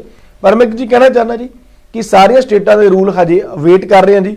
ਹਜੇ ਉਹ ਇੰਟਰਿਮ ਐਲੋਕੇਸ਼ਨਾਂ ਜਿਹੜੀਆਂ ਇਹਨਾਂ ਨੇ ਕੀਤੀਆਂ ਸੀ ਜੀ, ਕਿਸੇ ਨੂੰ 200, ਕਿਸੇ ਨੂੰ 400, ਕਿਸੇ ਨੂੰ 600 ਜਿਹੜੀਆਂ ਦਿੱਤੀਆਂ ਸੀਗੀਆਂ, ਉਹਨਾਂ ਦੇ ਉੱਤੇ ਹੀ ਕੰਮ ਕਰ ਰਹੇ ਨੇ ਤੇ ਉਹਨਾਂ ਦੇ ਵਿੱਚ ਉਹ PMSOL ਲਿਸਟ ਦੇ ਵਿੱਚ ਜਿਹੜੀਆਂ ਆਕੂਪੇਸ਼ਨਸ ਨੇ ਉਹਨਾਂ ਨੂੰ ਹੀ ਕੰਸੀਡਰ ਕਰਨਗੇ ਜੀ। ਜੀ, ਜਿਵੇਂ ਜੋਤੀ ਜੀ ਤੁਹਾਨੂੰ ਅਜੇ ਜੀ ਨੇ ਦੱਸਿਆ ਕਿ it's very hard to tell you ਕਿ ਕਿਹੜੀ ਜਿਹੜੀ ਪਾਰਟਿਕੂਲਰਲੀ ਜਿਹੜੀ ਸਟੇਟ ਆ ਤੁਸੀਂ ਉਹਦੇ ਬਾਰੇ ਗੱਲ ਕਰ ਰਹੇ ਹੋ। ਬਟ ਜੇ ਤੁਸੀਂ ਡਿਟੇਲ ਦੇ ਵਿੱਚ ਡਿਸਕਸ਼ਨ ਕਰਨਾ ਚਾਹੁੰਦੇ ਹੋ ਤਾਂ ਤੁਸੀਂ ਉਹਨਾਂ ਨੂੰ ਕੰਟੈਕਟ ਕਰ ਸਕਦੇ ਹੋ 0396021330 ਤੇ ਜੀ। ਤੇ ਸਾਨੂੰ ਉਸ ਤੋਂ ਬਾਅਦ ਵਰੁਣ ਕੁਮਾਰ ਜੀ ਪੁੱਛ ਰਹੇ ਨੇ ਕਿ if I study 2 year in Tasmania can I be eligible for 190 visa? ਹਾਂਜੀ ਬਿਲਕੁਲ, ਜੇ ਪੁਰਾਣੇ ਰੂਲ ਆ ਗਏ ਤਾਂ ਬਿਲਕੁਲ ਤੁਸੀਂ ਇਹ 2 ਸਾਲ ਤਸਮਾਨੀਆ ਵਿੱਚ ਪੜੋਗੇ ਜੀ ਤਾਂ ਐਲੀਜੀਬਲ ਹੋ ਸਕਦੇ ਹੋ। ਪਰ ਅੱਜ ਦੇ ਕਲਾਈਮੇਟ ਜਿਵੇਂ ਅਸੀਂ ਦੱਸਿਆ ਜੀ ਕਿ ਇੰਟਰਮ ਐਲੋਕੇਸ਼ਨਾਂ ਨੇ ਜੀ, ਅੰਟਿਲ ਅਨਲੈਸ ਤੁਸੀਂ ਕੋਈ ਹੈਲਥ ਵਰਕਰ ਹੋ ਜੀ ਜਾਂ ਤਸਮਾਨੀਆ ਦੇ ਕਰੋਨਾ ਦੇ ਰਿਸਪੌਂਸ ਦੇ ਵਿੱਚ ਹੈਲਪ ਕਰ ਰਹੇ ਹੋ ਤਾਂ ਉਹਨਾਂ ਨੇ ਤੁਹਾਨੂੰ ਨੋਮੀਨੇਟ ਨਹੀਂ ਕਰਨਾ ਜੀ। ਤੁਸੀਂ ਅਪਲਾਈ ਵੀ ਨਹੀਂ ਕਰ ਸਕਦੇ। ਤਾਂ ਥੋੜਾ ਜਿਹਾ ਵੇਟ ਕਰ ਲਓ ਜੀ, ਤਕਰੀਬਨ 1 ਜਾਂ 2 ਵੀਕ, ਉਦੋਂ ਬਾਅਦ ਥੋੜੀ ਜਿਹੀ ਕਲੈਰਿਟੀ ਆ ਜਾਣੀ ਹੈ ਜੀ। ਜੀ। Mudit Chawla ji, hi sir, how many minimum points required for PR for mechanical engineers? Thank you. ਦੇਖੋ ਜੇ 189 ਲਈ ਜਾਂਦੇ ਹੋ ਤਾਂ ਫਿਰ ਤਾਂ 95 ਜਾਂ 100 ਪੁਆਇੰਟ ਚਾਹੀਦੇ ਨੇ ਜੀ। ਸਟੇਟ ਸਪਾਂਸਰਸ਼ਿਪ 50 ਜਾਂ 60 ਪੁਆਇੰਟਾਂ ਦੇ ਉੱਤੇ ਲੋਕਲ ਸ਼ਰਤਾਂ ਪੂਰੀਆਂ ਕਰਕੇ ਮਿਲ ਸਕਦੀ ਹੈ ਜੀ। ਜੀ। ਤੇ ਅਜੇ ਜੀ ਹੁਣ ਅਸੀਂ ਮੁੜ ਆਪਣੇ ਟੌਪਿਕ ਤੇ ਆਉਂਦੇ ਆ ਤੇ ਗੱਲਬਾਤ ਕਰਦੇ ਆ ਕਿ ਕਿਵੇਂ ਅਸੀਂ ਗੱਲਬਾਤ ਕੀਤੀ ਸੀ ਕਿ ਆ ਜਿਹੜੇ ਆ ਮੇਨਲੀ ਆਕਿਊਪੇਸ਼ਨਸ ਆ। ਤੇ ਜੇ ਅਸੀਂ ਗੱਲ ਕਰੀਏ occupation as a trade, IT, motor mechanic, ਇਹਨਾਂ ਦਾ ਕੀ ਫਿਊਚਰ ਸਕੋਪ ਹੋ ਸਕਦਾ ਆ ਰੀਜਨਲ ਜਾਂ ਵਿਕਟੋਰੀਆ ਦੇ ਵਿੱਚ ਰਹਿ ਕੇ ਉਹਨਾਂ ਵਾਸਤੇ ਵੀ ਕੁਝ ਜਿਹੜਾ ਆ ਬਣ ਸਕਦਾ ਸਟੂਡੈਂਟਸ ਲਈ? ਦੇਖੋ ਜੀ, ਟ੍ਰੇਡ ਨੂੰ ਅਸੀਂ ਹਮੇਸ਼ਾ ਹੀ ਪ੍ਰਮੋਟ ਕਰਦੇ ਹਾਂ ਜੀ, ਚਾਹੇ ਉਹ ਮੋਟਰ ਮਕੈਨਿਕ ਹੈ ਜੀ, ਚਾਹੇ ਸ਼ੈਫ ਆ, ਚਾਹੇ ਬੇਕਰੀ ਆ। ਉਹਦਾ ਰੀਜ਼ਨ ਇਹ ਹੈ ਜੀ ਕਿਉਂਕਿ ਰੀਜਨਲ ਦੇ ਵਿੱਚ ਆਪਾਂ ਗੱਲ ਕਰਦੇ ਹਾਂ ਜੀ, ਉੱਥੇ ਹਮੇਸ਼ਾ ਤੁਸੀਂ ਮੋਟਰ ਮਕੈਨਿਕ ਦੀ ਸ਼ਾਪ ਲੱਭ ਜੂਗੀ ਜੀ, ਤੁਹਾਨੂੰ ਰੈਸਟੋਰੈਂਟ ਮਿਲ ਜਾਣਗੇ ਜੀ। ਪਰ ਰੀਜਨਲ ਦੇ ਵਿੱਚ ਕੋਈ ਵੱਡੀ IT ਕੰਪਨੀ ਦਾ ਮਿਲਣਾ ਜੀ, ਕੋਈ ਵੱਡੀ ਅਕਾਊਂਟਿੰਗ ਫਰਮ ਦਾ ਮਿਲਣਾ ਜੀ ਮਿਲਣਾ ਬਹੁਤ ਜ਼ਿਆਦਾ ਔਖਾ ਜੀ। ਤੇ ਇਹਦੇ ਕਰਕੇ ਜੇ ਸਪੋਜ਼ ਕਰੋ ਕੱਲ ਨੂੰ ਕੋਈ ਵਿਕਟੋਰੀਆ ਦਾ 491 ਖੁੱਲਦਾ ਹੈ ਜੀ ਤਾਂ ਤੁਹਾਨੂੰ ਉਹਨਾਂ ਨੇ ਜੇ 6 ਮਹੀਨੇ ਦੀ ਜਾਂ ਸਾਲ ਦੀ ਕੋਈ ਵੀ ਸ਼ਰਤ ਰੱਖਦੀ, ਜੇ ਜੌਬ ਲੈਟਰ ਰੱਖਤਾ ਤਾਂ ਤੁਹਾਨੂੰ ਉਹ ਕਿਸੇ ਵੀ ਪ੍ਰੋਫੈਸ਼ਨਲ ਆਕੂਪੇਸ਼ਨ ਦੇ ਵਿੱਚ ਮਿਲਣਾ ਬਹੁਤ ਔਖਾ ਹੋ ਜਾਂਦਾ ਜੀ। ਤਾਂ ਉਹਦੇ ਲਈ ਟ੍ਰੇਡ ਜੇ ਤੁਸੀਂ ਕੀਤੀ ਹੈ ਤਾਂ ਉਹਦੇ ਲਈ ਇਹ ਚੀਜ਼ਾਂ ਸੋਰਸ ਕਰਨੀਆਂ ਜਾਂ ਅਰੇਂਜ ਕਰਨੀਆਂ ਬਹੁਤ ਸੌਖੀਆਂ ਨੇ ਜੀ, ਕਿਉਂਕਿ ਤੁਸੀਂ ਮੋਟਰ ਮਕੈਨਿਕ ਨੂੰ ਆਪਣਾ ਵਰਕਸ਼ਾਪ ਲੱਭਣੀ ਤੇ ਰੈਸਟੋਰੈਂਟ ਵਗੈਰਾ ਲੱਭਣਾ ਸੌਖਾ ਕੰਮ ਹੈ ਜੀ। ਜੀ ਬਿਲਕੁਲ। ਤੇ ਟ੍ਰੇਡ ਦੇ ਨਾਲ ਜਿਵੇਂ ਕਿ ਸਾਡੇ ਫਰੰਟ ਲਾਈਨ ਵਰਕਰ ਆ, ਐਜ਼ ਏ ਜੇ ਹੈਲਥ ਪ੍ਰੋਫੈਸ਼ਨਲ ਆ, ਜੇ ਅਸੀਂ ਗੱਲ ਕਰੀਏ ਨਰਸਿੰਗ ਦੇ ਨਾਲ ਰਿਲੇਟਡ ਗੱਲ ਕਰੀਏ ਕਿ ਉਹਨਾਂ ਦਾ ਕੀ ਪ੍ਰੋਸਪੈਕਟਸ ਆ, ਜੇ ਉਹਨਾਂ ਦੀ ਗੱਲ ਕਰੀਏ ਤਾਂ ਕੀ ਫਿਊਚਰ ਆ ਉਹਨਾਂ ਵਾਸਤੇ? ਦੇਖੋ ਜੀ, ਇਸ ਟਾਈਮ ਜਿਵੇਂ ਮੈਂ ਦੱਸਿਆ ਜੀ ਉਹ priority migration skill occupation list ਦੇ ਵਿੱਚ ਹੈਗੇ ਨੇ ਜੀ। ਤਾਂ ਇਹਦਾ ਮਤਲਬ ਇਹੀ ਹੈ ਜੀ ਵੀ ਕਿਉਂਕਿ ਉਹਨਾਂ ਨੂੰ ਗਵਰਨਮੈਂਟ ਪ੍ਰਾਇੋਰਟੀ ਦਊਗੀ ਜੀ, ਤਾਂ ਅਸੀਂ ਐਕਸਪੈਕਟ ਕਰਦੇ ਹਾਂ ਜੀ ਜਦੋਂ ਇੰਟਰੀਮ ਐਲੀਗੇਸ਼ਨ ਦੇ ਬਾਅਦ ਦੇ ਵਿੱਚ ਵੀ ਉਹਨਾਂ ਨੂੰ ਪ੍ਰਾਇੋਰਟੀ 'ਚ ਰੱਖਿਆ ਜਾਊਗਾ ਜੀ। ਤਾਂ ਜੇ ਤੁਸੀਂ ਨਰਸਿੰਗ ਕਰ ਰਹੇ ਹੋ, ਚਾਹੇ ਐਨਰੋਲ ਨਰਸ ਕਰ ਰਹੇ ਹੋ ਜੀ, ਚਾਹੇ ਰਜਿਸਟਰਡ ਨਰਸ ਕਰ ਰਹੇ ਹੋ, ਉਹਨੂੰ ਆਪਣਾ ਜਾਰੀ ਰੱਖੋ ਜੀ ਤੇ try to get a job in a regional area, ਕਿਉਂਕਿ ਰੀਜਨਲ ਦੇ ਵਿੱਚ ਬਹੁਤ ਏਜ ਕੇਅਰ ਦੇ ਹਸਪਤਾਲ ਹੈਗੇ ਨੇ ਜੀ ਜਿੱਥੇ ਤੁਸੀਂ ਆਪਣਾ ਜੌਬ ਆਫਰ ਲੈਟਰ ਤੇ ਐਕਸਪੀਰੀਅੰਸ ਲੈ ਸਕਦੇ ਹੋ ਤਾਂ ਕਿ ਤੁਹਾਡੇ ਪ੍ਰੋਸਪੈਕਟਸ ਵੱਧ ਜਾਣ। ਜੀ ਬਿਲਕੁਲ। ਤੇ ਸਮੀਰ ਦੀਵਾਨ ਜੀ ਸਾਨੂੰ ਪੁੱਛ ਰਹੇ ਨੇ, ਹੈਲੋ ਵੀਰੇ, I need to talk, kindly give me your contact number. Hi Sameer ji. ਤੇ ਜੀ ਬਿਲਕੁਲ ਜੀ, ਮੈਂ ਤੁਹਾਡੇ ਨਾਲ ਸ਼ੇਅਰ ਕਰਦੀ ਹਾਂ ਬਾਂਸਲ ਜੀ ਦਾ ਨੰਬਰ। ਉਹਨਾਂ ਦਾ ਨੰਬਰ ਹੈ ਜੀ 0406660960। I'll repeat it once again, it's 0406660960। ਕੋਈ ਵੀ ਕੰਸਰਨ ਹੈ ਤੁਹਾਡਾ ਕਿਸੇ ਵੀ ਟੌਪਿਕ ਦੇ ਰਿਲੇਟਡ ਤਾਂ ਪਲੀਜ਼ ਡੂ ਕਾਲ them ਤੇ ਉਹ ਤੁਹਾਡਾ ਕੋਈ ਵੀ ਜਿਹੜਾ ਕੰਸਰਨ ਆ ਉਹਨੂੰ ਡੈਫੀਨੇਟਲੀ ਉਹਨੂੰ ਜਿਹੜਾ ਸੋਲੂਸ਼ਨ ਆ ਤੁਹਾਨੂੰ ਪ੍ਰੋਵਾਈਡ ਜਿਹੜਾ ਆ ਕਰਨਗੇ। ਸੋ ਲਖਵਿੰਦਰ ਸਿੰਘ ਜੀ ਸਾਨੂੰ ਕਹਿ ਰਹੇ ਨੇ, hi Bansal ji, how can we increase points with spouse? Thanks. ਦੇਖੋ ਜੀ, ਸਪਾਊਸ ਦੇ ਤੋਂ ਪੁਆਇੰਟ ਇਨਕਰੀਜ਼ ਕਰਨੇ ਦਾ ਸੌਖਾ 2 ਤਰੀਕੇ ਨੇ ਜੀ। ਸਭ ਤੋਂ ਪਹਿਲਾ ਤਰੀਕਾ 6 ਈਚ ਜੀ, ਉਹਨਾਂ ਦੇ 6 ਈਚ ਹੋਣਗੇ ਤਾਂ ਤੁਸੀਂ ਉਹਨਾਂ ਤੋਂ 5 ਪੁਆਇੰਟ ਕਲੇਮ ਕਰ ਸਕਦੇ ਹੋ ਜੀ। ਤੇ ਉਸ ਤੋਂ ਬਾਅਦ ਜੇ 5 ਹੋਰ ਲੈਣੇ ਨੇ ਤਾਂ ਉਹਨਾਂ ਦੀ ਸਕਿੱਲ ਅਸੈਸਮੈਂਟ ਕਰਵਾ ਕੇ ਜੀ ਤਾਂ ਸਕਿੱਲ ਅਸੈਸਮੈਂਟ ਕਰਵਾ ਕੇ ਤੁਸੀਂ ਕਰ ਸਕਦੇ ਹੋ। ਜੇ ਉਹਨਾਂ ਕੋਲ ਪਹਿਲਾਂ ਹੀ ਕੋਈ ਕੁਆਲੀਫਿਕੇਸ਼ਨ ਜਾਂ ਐਕਸਪੀਰੀਅੰਸ ਹੈਗਾ ਤਾਂ ਬਹੁਤ ਵਧੀਆ ਜੀ, ਨਹੀਂ ਕਈ ਇਸ ਤਰ੍ਹਾਂ ਦੇ ਸ਼ਾਰਟ ਕੋਰਸ ਹੈਗੇ ਨੇ ਜੀ ਜਿਨ੍ਹਾਂ ਨੂੰ ਕਰਵਾ ਕੇ ਤੁਸੀਂ ਬਿਨਾਂ ਕਿਸੇ ਐਕਸਪੀਰੀਅੰਸ ਤੋਂ ਵੀ ਆਪਣੀ ਸਕਿੱਲ ਅਸੈਸਮੈਂਟ ਕਰਵਾ ਸਕਦੇ ਹੋ ਜੀ ਤੇ ਉਸ ਤੋਂ ਬਾਅਦ ਉਹਨਾਂ ਦੇ ਪੁਆਇੰਟ ਕਲੇਮ ਕਰ ਸਕਦੇ ਹੋ ਜੀ। ਤੇ ਜੇ ਹੁਣ ਗੱਲ ਕਰੀਏ ਫੈਮਿਲੀ ਸਟਰੀਮ ਪ੍ਰੋਗਰਾਮ ਦੀ, ਉਹਦਾ ਕੀ ਪ੍ਰੋਸੈਸ ਹੈ ਤੇ ਅਸੀਂ ਜਿਹੜਾ ਆ ਜੇ ਕਿਸੇ ਸਟੂਡੈਂਟਸ ਨੇ ਉਹਨੂੰ ਅਪਲਾਈ ਕਰਨਾ ਹੋਵੇ ਤੇ ਉਹਦਾ ਕੀ ਪ੍ਰੋਸੈਸ ਆ ਤੇ ਉਹ ਕਿਵੇਂ ਕਰ ਸਕਦਾ ਹੈ? ਦੇਖੋ ਜੀ ਫੈਮਿਲੀ ਸਟਰੀਮ ਦੇ ਵਿੱਚ 491 ਵੀਜ਼ਾ ਪੈਂਦਾ ਜੀ। ਜੇ ਤੁਹਾਡਾ ਕੋਈ ਵੀ ਕਲੋਜ਼ ਰਿਲੇਟਿਵ, ਕੋਈ ਪੇਰੈਂਟਸ, ਕੋਈ ਭੈਣ ਭਰਾ ਜੀ, ਕੋਈ ਕਜ਼ਨ ਰੀਜਨਲ ਏਰੀਆ ਦੇ ਵਿੱਚ ਰਹਿ ਰਿਹਾ ਜੀ, ਉੱਥੇ ਸੈਟਲਡ ਹੈ, ਠੀਕ ਹੈ ਜੀ, ਤਾਂ ਤੁਸੀਂ ਉਦੋਂ 15 ਪੁਆਇੰਟ ਕਲੇਮ ਕਰ ਸਕਦੇ ਹੋ ਜੀ। ਤੇ ਜੀ ਪਿਛਲੇ ਨਿਗਾਹ ਮਾਰੀ ਤਕਰੀਬਨ ਉਹਦੇ ਲਈ ਵੀ ਉਹਨਾਂ ਦੇ ਤੁਹਾਡੇ ਆਪਣੇ 80 ਜਾਂ 85 90 ਚਾਹੀਦੇ ਨੇ ਜੀ ਪੁਆਇੰਟ, ਤਾਂ ਕਿ ਤੁਸੀਂ 15 ਉਹਨਾਂ ਦੇ ਕਲੇਮ ਕਰਕੇ ਤੁਹਾਡੇ ਆਪਣੇ ਪੁਆਇੰਟ 95 ਤੋਂ ਲੈ ਕੇ 105 ਤੱਕ ਬਣ ਜਾਣ। ਜੇ ਤੁਹਾਡੇ 100 ਜਾਂ 105 ਪੁਆਇੰਟ ਹੈਗਾ ਤਾਂ ਬਹੁਤ ਵਧੀਆ ਚਾਂਸ ਹੈ ਜੀ ਕਿ ਤੁਹਾਡਾ ਇਨਵੀਟੇਸ਼ਨ ਆ ਸਕਦਾ ਹੈ ਜੀ। ਤੇ ਜੇ ਇਸ ਦੇ ਨਾਲ ਹੀ ਜੇ ਲੱਗਦੀ ਗੱਲ ਕੀਤੀ ਜਾਵੇ ਲੈਂਗੁਏਜ ਦੀ ਰਿਕੁਆਇਰਮੈਂਟ ਜੇ ਪਾਰਟਨਰ ਵੀਜ਼ਾ ਵਾਸਤੇ, ਤੇ ਉਹਦੀਆਂ ਕੀ ਜਿਹੜੀਆਂ ਰਿਕੁਆਇਰਮੈਂਟਸ ਹੋਣਗੀਆਂ? ਹਾਂਜੀ, ਪਾਰਟਨਰ ਵੀਜ਼ੇ ਪਿੱਛੇ ਬੜਾ ਹੀ ਸ਼ੋਰ ਪਿਆ ਹੋਇਆ ਜੀ, ਕਿਉਂਕਿ ਗਵਰਨਮੈਂਟ ਨੇ ਕਿਤੇ ਨਾ ਕਿਤੇ ਇੰਗਲਿਸ਼ ਦੀ ਰਿਕੁਆਇਰਮੈਂਟ ਪਾਰਟਨਰ ਵੀਜ਼ੇ ਲਈ ਰੱਖਣ ਦੀ ਕੋਸ਼ਿਸ਼ ਕੀਤੀ ਹੈ ਜੀ। ਪਰ ਮੈਂ ਦਰਸ਼ਕਾਂ ਨੂੰ ਕਹਿਣਾ ਚਾਹਾਂਗਾ ਜੀ, ਘਬਰਾਉਣ ਦੀ ਲੋੜ ਨਹੀਂ। ਸਭ ਤੋਂ ਪਹਿਲੀ ਗੱਲ ਤਾਂ ਜੀ ਇਹ ਰਿਕੁਆਇਰਮੈਂਟ ਹੈਗੀ ਆ ਜੀ, ਜਿਹੜੇ ਕਿ ਉਰੇ ਪੀਆਰ ਜਾਂ ਸਿਟੀਜ਼ਨ ਨੇ ਜੀ, ਉਹ ਜਦੋਂ ਆਪਣੇ ਪਾਰਟਨਰ ਨੂੰ ਬੁਲਾਣਗੇ ਜੀ ਤਾਂ ਉਹਨਾਂ ਦੇ ਉੱਤੇ ਲਾਗੂ ਹੋਊਗੀ। ਉਹ ਵੀ ਲਾਗੂ ਹੋਊਗੀ ਦੂਸਰੀ ਸਟੇਜ ਦੇ ਉੱਤੇ, ਕਿਉਂਕਿ ਪਾਰਟਨਰ ਵੀਜ਼ਾ 2 ਸਟੇਜ ਪ੍ਰੋਸੈਸ ਹੁੰਦਾ ਜੀ। ਪਹਿਲਾਂ ਤੁਹਾਨੂੰ ਇੱਕ ਟੈਂਪਰੇਰੀ ਵੀਜ਼ਾ ਦਿੱਤਾ ਜਾਂਦਾ ਜੀ, ਜਿਹਦੀ ਸਬ ਕਲਾਸ 309 ਜਾਂ 820 ਹੁੰਦੀ ਹੈ ਜੀ। ਉਹਦੇ ਲਈ ਗਵਰਨਮੈਂਟ ਨੇ ਕਿਹਾ ਜੀ ਕੋਈ ਸ਼ਰਤ ਨਹੀਂ ਹੋਊਗੀ। ਉਹ ਜਦੋਂ ਤੁਹਾਨੂੰ ਮਿਲ ਗਿਆ ਜੀ, ਤੁਸੀਂ ਆਸਟ੍ਰੇਲੀਆ ਆ ਗਏ, ਉਦੋਂ ਬਾਅਦ ਜਦੋਂ ਆਪਾਂ ਪਾਰਟਨਰ ਵੀਜ਼ਾ ਸੈਕੰਡ ਸਟੇਜ ਲਈ ਐਲੀਜੀਬਲ ਹੋਣ ਜਾਂ ਅਪਲਾਈ ਕਰਨੀ ਹੈ ਜੀ, ਉਦੋਂ ਗਵਰਨਮੈਂਟ ਨੇ ਕਿਹਾ ਜੀ ਤੁਹਾਡੀ ਜਾਂ ਤੁਹਾਡੇ ਪਾਰਟਨਰ ਦੀ ਇੰਗਲਿਸ਼ ਰਿਕੁਆਇਰਮੈਂਟ ਹੈ ਜਿਹੜੀ ਜੀ, ਉਹ 4.5 ਜਾਂ ਫੰਕਸ਼ਨਲ ਇੰਗਲਿਸ਼ ਹੋਣੀ ਚਾਹੀਦੀ ਆ। ਤੁਸੀਂ ਜਾਂ ਟੈਸਟ ਕਲੀਅਰ ਕਰੋ ਜੀ, ਜਾਂ 500 ਘੰਟੇ ਦਾ ਕੋਰਸ ਕਰ ਲਓ, ਜਿਹੜੀ ਕਿ ਮੀਟ ਕਰਨੀ ਬਹੁਤ ਹੀ ਜ਼ਿਆਦਾ ਈਜ਼ੀ ਆ ਜੀ। ਤੇ ਉਦੋਂ ਬਾਅਦ ਤੁਸੀਂ ਆਸਟ੍ਰੇਲੀਆ ਵਿੱਚੋਂ ਜੀ, ਤੁਹਾਨੂੰ ਆਸਟ੍ਰੇਲੀਆ ਰਹਿੰਦੇ ਟਾਈਮ ਹੋ ਗਿਆ ਜੀ, ਤਾਂ ਮੇਰੇ ਖਿਆਲ ਨਾਲ ਇੰਨੀ ਪ੍ਰੋਬਲਮ ਨਹੀਂ ਆਣੀ ਚਾਹੀਦੀ। ਤਾਂ ਦੋਸਤੋ ਘਬਰਾਉਣ ਦੀ ਕੋਈ ਲੋੜ ਨਹੀਂ ਜੀ। ਤੁਸੀਂ ਆਪਣਾ ਜਿਵੇਂ ਪਹਿਲਾਂ ਸੀਗਾ ਉਵੇਂ ਹੀ ਹੈ, ਤਕਰੀਬਨ ਥੋੜਾ ਜਿਹਾ ਹਿਕਅਪ ਹੈ। I hope we will get over it ਜੀ। ਸੋ ਨਾਰਮਲੀ ਇਹ ਕਿਹਾ ਜਾ ਸਕਦਾ ਕਿ ਜਿਹੜੇ ਸਪਾਊਸ ਆਉਂਦੇ ਨੇ ਓਵਰਸੀਜ਼ ਤੋਂ ਇੱਥੇ ਆਉਂਦੇ ਨੇ, ਉਹਨਾਂ ਵਾਸਤੇ ਇਹ ਰਿਕੁਆਇਰਮੈਂਟ ਨਹੀਂ ਹੈ, ਪਰ ਜਦੋਂ ਉਹ ਪੀਆਰ ਅਪਲਾਈ ਕਰਦੇ ਨੇ ਫਿਰ ਇਹ ਰਿਕੁਆਇਰਮੈਂਟ ਜਿਹੜੀ ਇਹਦਾ ਕਹਿ ਸਕਦੇ ਹਾਂ ਜੀ। ਜੀ ਬਿਲਕੁਲ ਜੀ। ਤੇ ਹੁਣ ਗੱਲਬਾਤ ਕਰਦੇ ਹਾਂ, ਧਰਮਜੀਤ ਸਿੰਘ ਜੀ ਪੁੱਛ ਰਹੇ ਨੇ, ਸਤਿ ਸ਼੍ਰੀ ਅਕਾਲ ਜੀ। ਸਤਿ ਸ਼੍ਰੀ ਅਕਾਲ, ਸੌਰੀ ਦਮਨਜੀਤ ਸਿੰਘ ਜੀ, ਮੈਂ ਮਾਸਟਰ ਇਨ ਮਕੈਨੀਕਲ ਇੰਜੀਨੀਅਰਿੰਗ ਕੀਤੀ ਹੈ, ਨਾਲ ਹੀ ਮੇਰੇ ਕੋਲ 1 ਈਅਰ ਇੰਜੀਨੀਅਰ ਟੈਕਨੀਸ਼ੀਅਨ ਦਾ ਐਕਸਪੀਰੀਅੰਸ ਹੈ। ਮੈਂ ਕਿਹੜਾ ਪੀਆਰ ਪਾਥਵੇ ਚੂਜ਼ ਕਰ ਸਕਦਾ ਹਾਂ? ਸਟੇਟ ਵਿਕਟੋਰੀਆ ਆਪਸ਼ਨਲ ਉਹਨਾਂ ਨੇ ਬ੍ਰੈਕਟ ਵਿੱਚ ਪਾ ਕੇ ਜਿਹੜਾ ਹੈ। ਦਮਨ ਜੀ ਦੇਖੋ, ਟੈਕਨੀਕ ਪਹਿਲੇ ਤਾਂ ਸਕਿੱਲ ਅਸੈਸਮੈਂਟ ਕਿਹਦੇ ਵਿੱਚ ਹੈ ਜੀ, ਕੀ ਤੁਹਾਡਾ ਜਿਹੜਾ ਐਕਸਪੀਰੀਅੰਸ ਆ ਉਹ ਤੁਸੀਂ ਆਪਣਾ ਅਸੈਸ ਕਰਵਾਇਆ ਜੀ। ਇਹ ਥੋੜੇ ਜਿਹੇ ਕੁਐਸਚਨ ਨੇ ਜਿਨ੍ਹਾਂ ਦੇ ਆਪਾਂ ਨੂੰ ਆਨਸਰ ਚਾਹੀਦੇ ਨੇ ਜੀ। ਬਾਕੀ ਮੈਂ ਕਹਿੰਦਾ ਕੁਝ ਵੀ ਕਰਨ ਤੋਂ ਪਹਿਲਾਂ ਹਫ਼ਤਾ ਤੱਕ ਵੇਟ ਕਰ ਲਓ ਜੀ। ਜਦੋਂ ਵਿਕਟੋਰੀਆ ਦੀ ਅਪਡੇਟਸ ਆ ਗਈਆਂ ਜੀ ਤਾਂ ਤੁਸੀਂ ਉਦੋਂ ਬਾਅਦ ਆਪਾਂ ਜਿਹੜਾ ਵੀ ਸੂਟੇਬਲ ਪਾਥ ਹੋਊਗਾ ਉਹ ਆਪਾਂ ਚੂਜ਼ ਕਰ ਸਕਦੇ ਹਾਂ ਜੀ। ਬਿਲਕੁਲ ਦਮਨ ਜੀ, ਜਿਹੜੀ ਵੀ ਤੁਹਾਡੀ ਮੋਰ ਜਿਹੜੀ ਇਨਫੋਰਮੇਸ਼ਨ ਆ ਚਾਹੀਦੀ ਆ ਬਾਂਸਲ ਜੀ ਨੂੰ, ਤੇ ਤੁਸੀਂ ਪ੍ਰੋਵਾਈਡ ਕਰੋ, ਤੇ ਇਹਦੇ ਰਿਲੇਟਡ ਕੋਈ ਵੀ ਜਿਹੜਾ ਕੁਐਸਚਨ ਆ ਉਹ ਤੁਹਾਨੂੰ ਜਿਹੜਾ ਆਨਸਰ ਆ ਉਹਨਾਂ ਵੱਲੋਂ ਜਿਹੜਾ ਪ੍ਰੋਵਾਈਡ ਕੀਤਾ ਜਾਏਗਾ।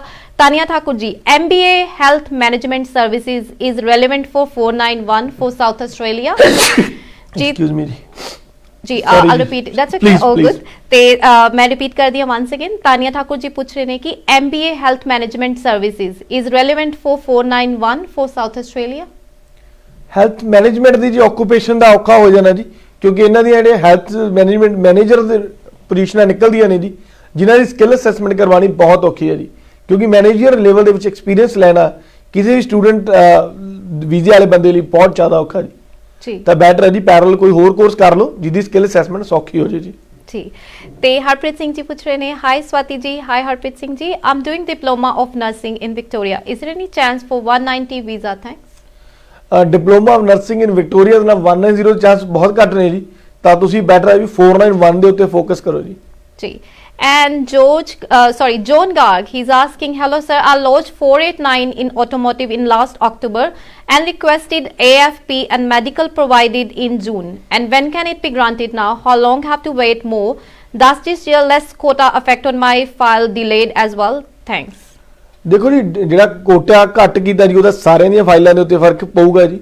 ਤਾਂ ਜੇ ਤੁਸੀਂ ਲਾਸਟ ਅਕਤੂਬਰ ਦੇ ਵਿੱਚ ਕੀਤੀ ਹੈ ਤਾਂ ਇੱਕ ਚੀਜ਼ ਮੈਂ ਤੁਹਾਨੂੰ ਦੱਸਣਾ ਚਾਹਾਂਗਾ ਜੀ, ਫਾਈਲਾਂ ਦੀ ਪ੍ਰੋਸੈਸਿੰਗ ਸ਼ੁਰੂ ਹੋ ਚੁੱਕੀ ਹੈ ਜੀ। ਸਾਡੀਆਂ ਬਹੁਤ ਪੀਆਰ ਪਿਛਲੇ ਹਫਤੇ ਆਈਆਂ ਨੇ ਜੀ, ਤਾਂ ਉਮੀਦ ਕਰਦੇ ਹਾਂ ਤੁਹਾਡੀ ਵੀ ਜਲਦੀ ਆ ਜਾਊਗੀ ਜੀ।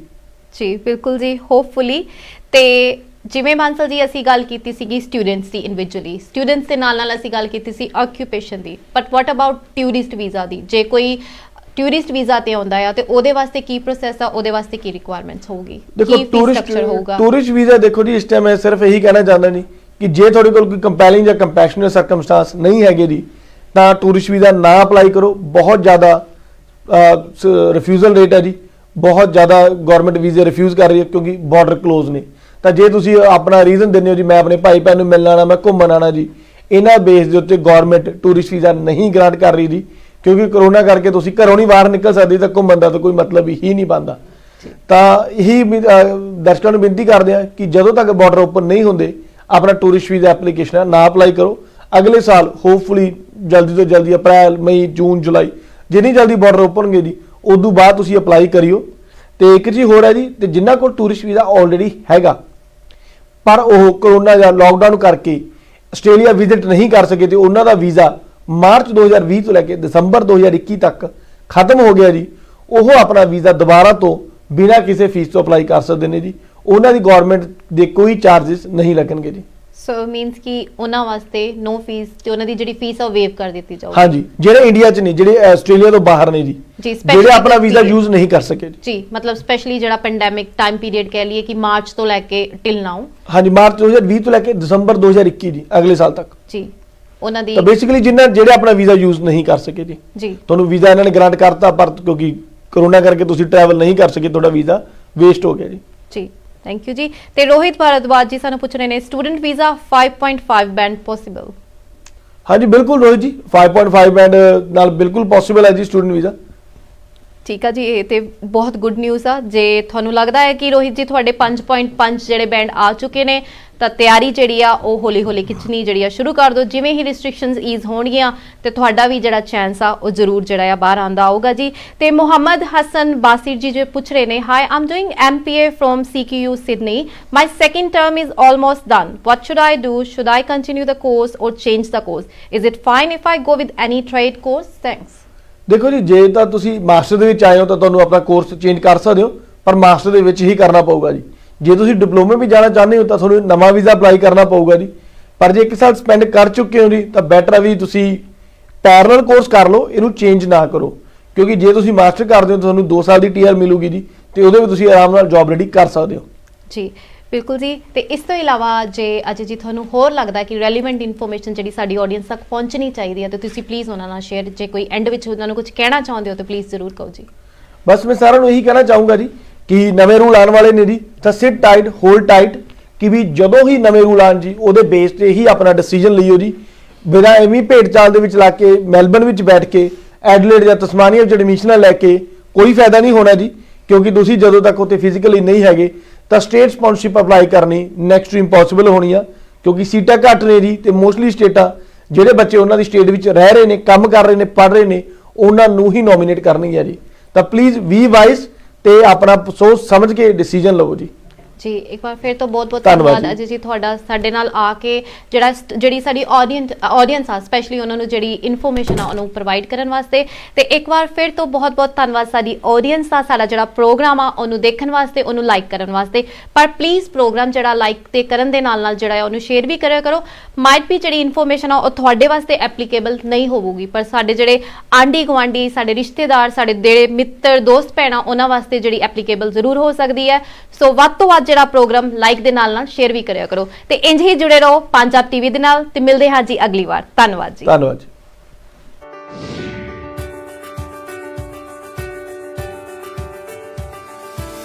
ਇੰਡੀਆ ਦੀਆਂ ਖੂਬਸੂਰਤ ਯਾਦਾਂ ਨੂੰ ਯਾਦ ਕਰਾਉਂਦਾ ਹੋਇਆ ਵੀ present memories of India, Indian restaurant and party hall. बहुत ही खूबसूरत decoration and interior seating and well trained staff लेके आए ने memories of India. Memories of India थोड़े लिए लेके आया है ब्रेकफास्ट, लंच एंड डिनर। जी हाँ, it's open from 10 AM till 11 PM in the night time। Veg non veg thali दी नाल इन्हां दी स्पेशलिटी है अमृतसरी कुलचे, chole bhature, all types of stuffed paranthas, gulab jamuns and hot jalebi। It's open from 10 AM till 11 PM and it's located in Raven Hall। And ਉਹਨਾਂ ਨੂੰ ਤੁਸੀਂ book ਕਰ ਸਕਦੇ ਹੋ ਕਿਸੇ ਵੀ ਪਾਰਟੀ ਹਾਲ ਲਈ up to 150 people ਤੇ ਕੰਟੈਕਟ ਕਰ ਸਕਦੇ ਹੋ ਕਿਸੇ ਵੀ ਤਰ੍ਹਾਂ ਦੀ ਵੈਜ ਔਰ ਨਾਨ ਵੈਜ ਕੇਟਰਿੰਗ ਦੇ ਲਈ। ਐਂਡ ਬੱਚਿਆਂ ਲਈ ਇੱਕ ਸਪੈਸ਼ਲ ਪਲੇਗਰਾਉਂਡ ਜਿੱਥੇ ਤੁਹਾਡੇ ਬੱਚੇ ਫ੍ਰੀ ਪਲੇ ਦਾ ਆਨੰਦ ਉਠਾ ਸਕਦੇ ਨੇ। 200 car parking, special taxi parkings and lots of space for trucks. ਇਹਨਾਂ ਸਾਰੀਆਂ ਸੁਵਿਧਾਵਾਂ ਦਾ ਆਨੰਦ ਉਠਾਉਣ ਲਈ ਅੱਜ ਹੀ ਵਿਜ਼ਿਟ ਕਰੋ। ਜੀ ਹਾਂ, memories of India in Raven hall.